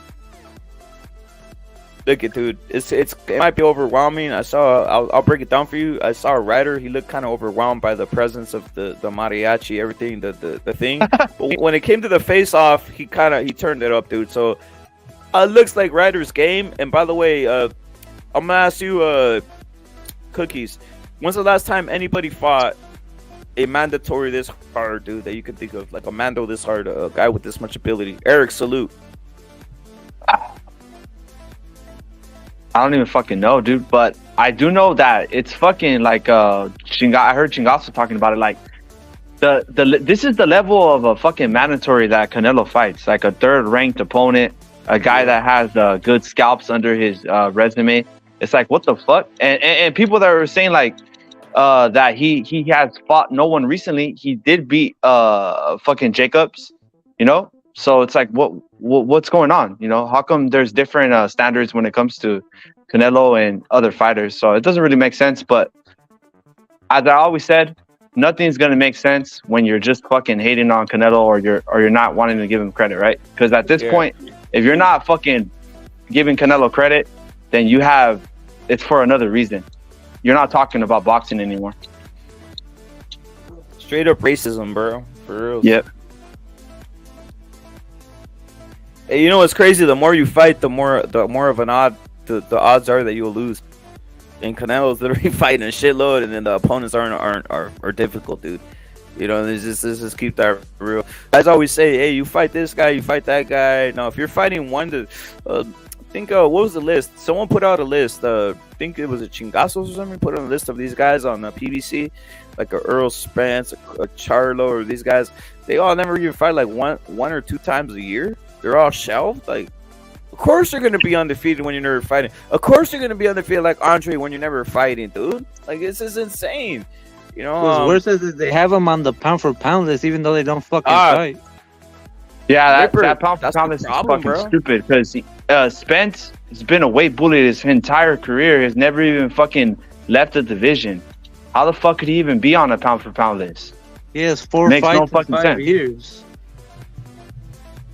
Canelo fought 4 times in 11 months or some shit. Yeah, and way out of his natural weight division. So how could you fucking even say that Canelo is lower than Spence? That shit makes no sense.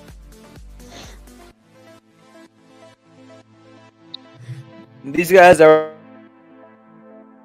life, dude. That's the thing. They're gifted a lot of things, and it's astonishing.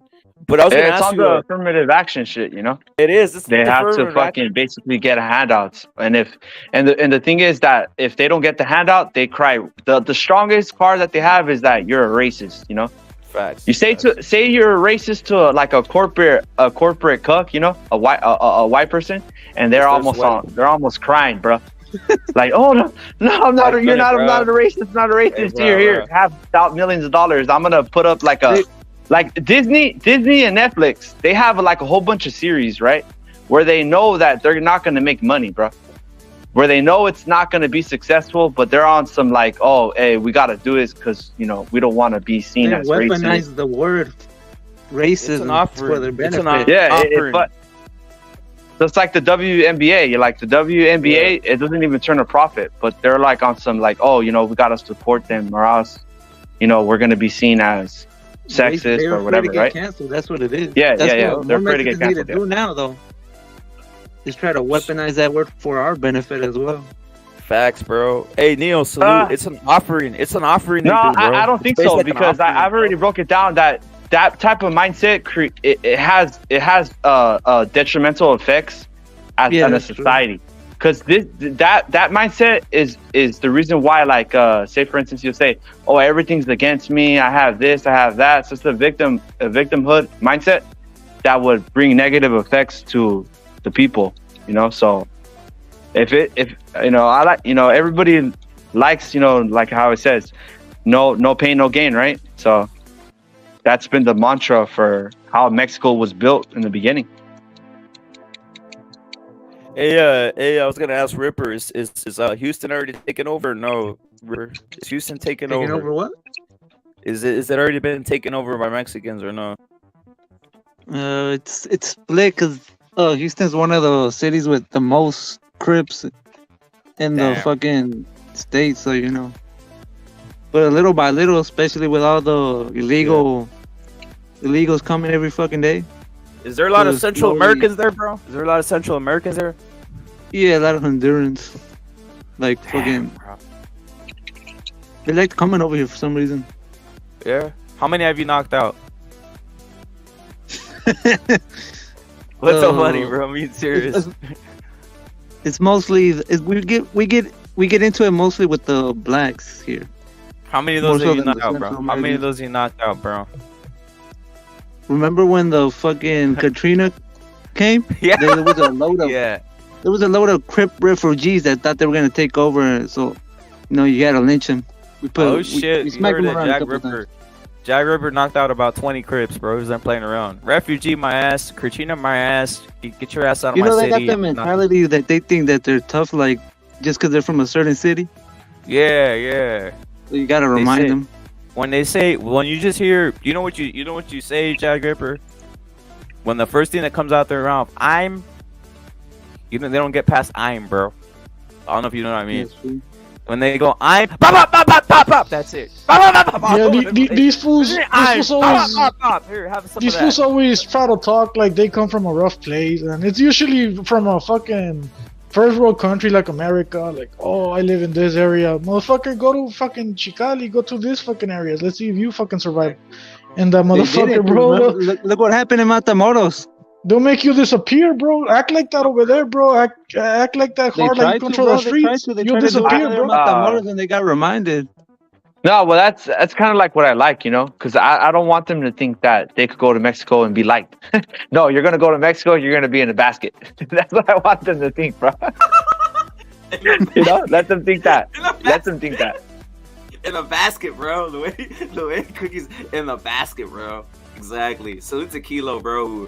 Who, by the way, salute to Kilo for coining the term American Silverback Gorilla. Kilo, you're always saluted for coining the term American Silverback Gorilla, bro. Salute to Kilo Cortez, you know. Who's the number one? Kilo Cortez is the number one hunter of silverback gorillas around the world, dude. Salute to American silverback gorillas specifically, not the other ones, American. Salute to Kilo Cortez.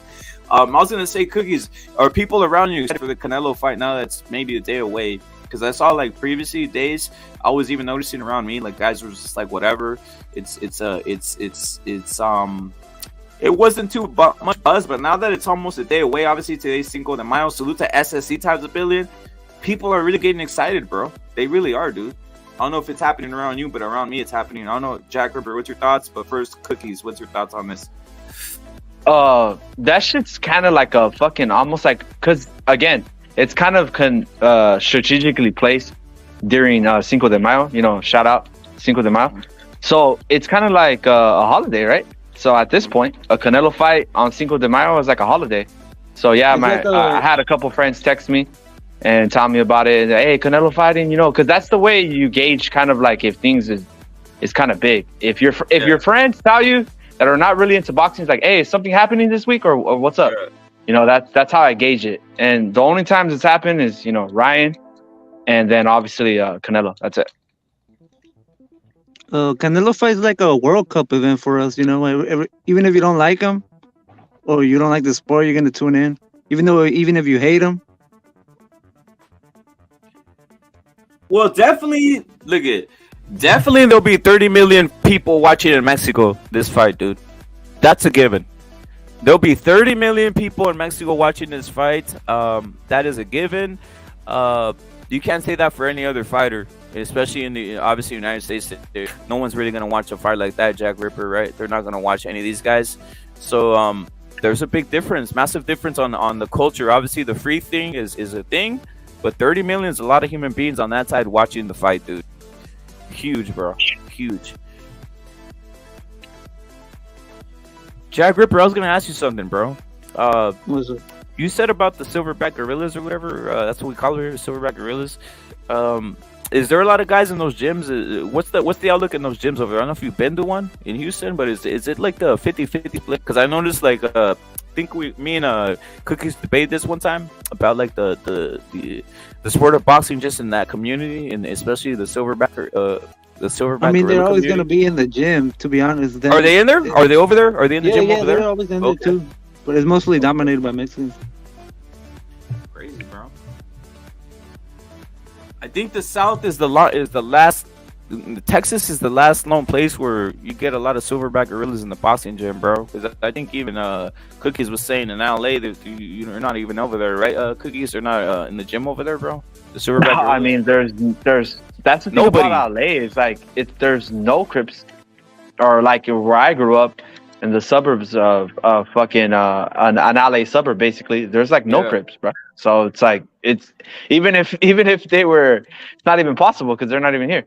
So like I personally want to open up a gym right here, free to the public, you know, to just try to promote the next generation, you know. So looking into it. Any advice that you could give me, drop it on the Discord. I'll drop it right now, just like your uncle Puro. Puro said it's his dream to be training fighters, and that's what he said, that he wants to open up a gym, bro. That's what he said, bro. That's exactly what he said. Cookies, no cap, bro. Yeah, dude. It's because I was born blessed with a lot of things just handed down to me, so I got to do something back, you know, to help out the next generation. That's what I think. Cookies should team up. Puro and Cookies, the ultimate combination, bro. But I don't know fucking shit about training boxers, bro. And I was like, oh fuck, does. like he does. He says I was like, oh fuck, you know, all I'm gonna be like, hey, you know. And then I talked to Nober Sober about it. And he's like, hey, you can't fucking tell the trainers what to do either, dude. You just gotta let them do what they do. So I was like, oh fuck. Put the beanie on Puro, Cookies. Put the beanie on Puro, and then have him have that look. What's that fool from Rocky? What's his name? What's that guy from Rocky, bro? His trainer, bro. Mickey, bro. Yeah, just call Puro Mickey and just have him in there just growling, bro. Sometimes that's how you start learning, bro, by actually just doing it and the experience, and you probably look like a beginner trainer in the beginning, like everyone else. I was looking up. I was looking up because I was like, how much would it cost me to pay trainers to come over here? And I looked it up, and they're like, to get like 3 trainers, it will cost me like fucking like $4,000. Crazy, bro. A month. You know, so I was like, oh fuck. So I'm hoping the fact that it's fucking free, and like, you know, you don't gotta pay for nothing, just come in and shit, would attract trainers, you know. But that's kind of the thing that I was thinking about, is like one of the reasons why it's kind of hard to get grassroots boxers is because it's like a lot of payment has to go into it, you know. And it's not like a soccer ball where you could just fucking like, you know, put it anywhere. There's a lot of equipment that's involved in boxing too, so you know.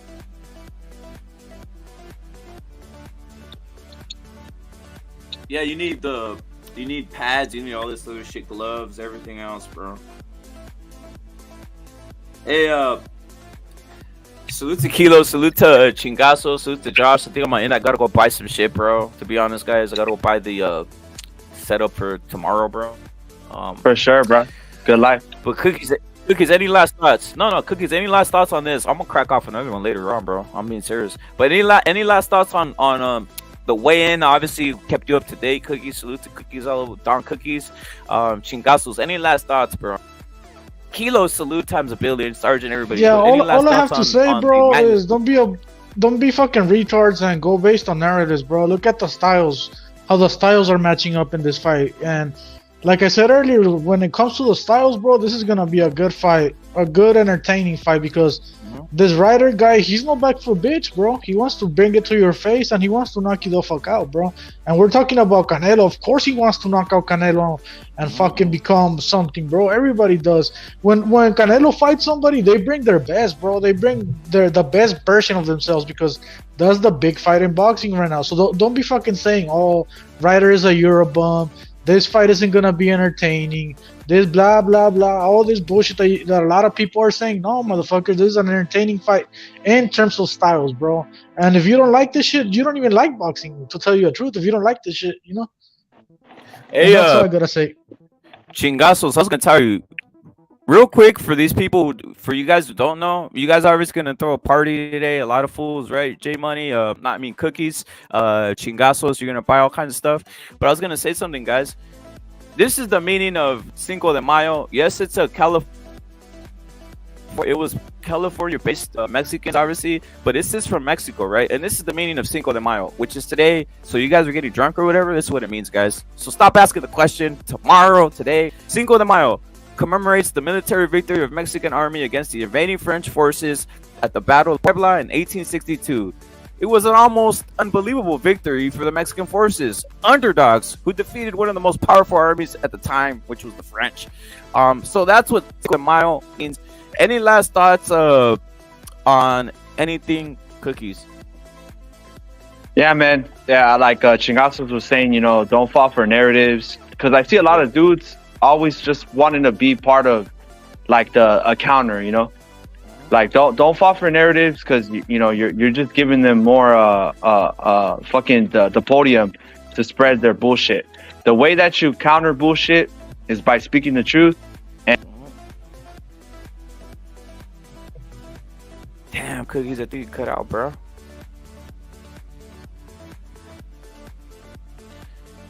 Yo, Chingazo, you there? Did Cookies cut out or was it just me, bro? No, he cut out because I don't hear him. I was only able to hear you, bro. Oh, you hear me? You hear me? No, I hear you, bro. Break it down. Break it out in the final thoughts there, bro. Did I cut out? Did he hear anything or did I cut out completely? You cut out, bro. You cut out, dude. Even Chingazo was saying it. So, I was just gonna say, like Chingazos was saying, you know, it is true. You know, don't fall for fucking narratives. Don't fall for anybody's bullshit. What they're saying. You know, just follow the truth. And the way that you counter bullshit is by speaking the truth and not allowing it to affect yourself, you know, because I see a lot of dudes, they're all saying like, oh, you know, why is he fighting, you know, Europeans? I mean, fuck, you're just fighting the best boxers that are available. And Ryder is one of the best boxers in the 168-pound division. And it's going to be an entertaining fight because he's not a back foot bitch. He's going to look to KO Canelo and Canelo's going to look to KO him. And that's what I believe that's going to happen. Canelo's going to KO him, and it's going to be a good fight. You know, invite all your friends that don't know about boxing because this is going to be one of those fights where it'll make them a fan. This is not going to be like a fucking boring boxing fight. This is going to be an entertaining boxing fight. So this is a perfect fight to make you know, new fans for the sport and new fans for Mexican boxing. Yeah, and before we leave, let's one more thing. We're gonna set up the crip count, right? So number one on the crip knockout list, the guy who's knocked out the most crips, I think, is Kilo Cortez, who has, I think, is 100 crips he knocked out, right? Number two, I think, is Chingazos. He knocked out about 92 crips. Number three, we got Cookies. Cookies knocked out around 75 crips. And we need to specify your number in the chat, guys. If you guys have a bigger KO crip count, tell me, dude. Because right now, number one, Kilo is the king of knocking out crips. Number two, we got Chingazos, and number three, we got Cookies, who knocked out a lot of crips, guys. That's the crip knockout count, guys. And on to another one later on, guys. I'll be back. Peace out, Kilo. Salute, bro. Chingazo, salute. Also, Joker, salute, bro. We're out of here, bro. Sergeant, salute. Obviously, everybody, the killer be killed, salute everybody out there, guys. We're out. Salute. We'll be back.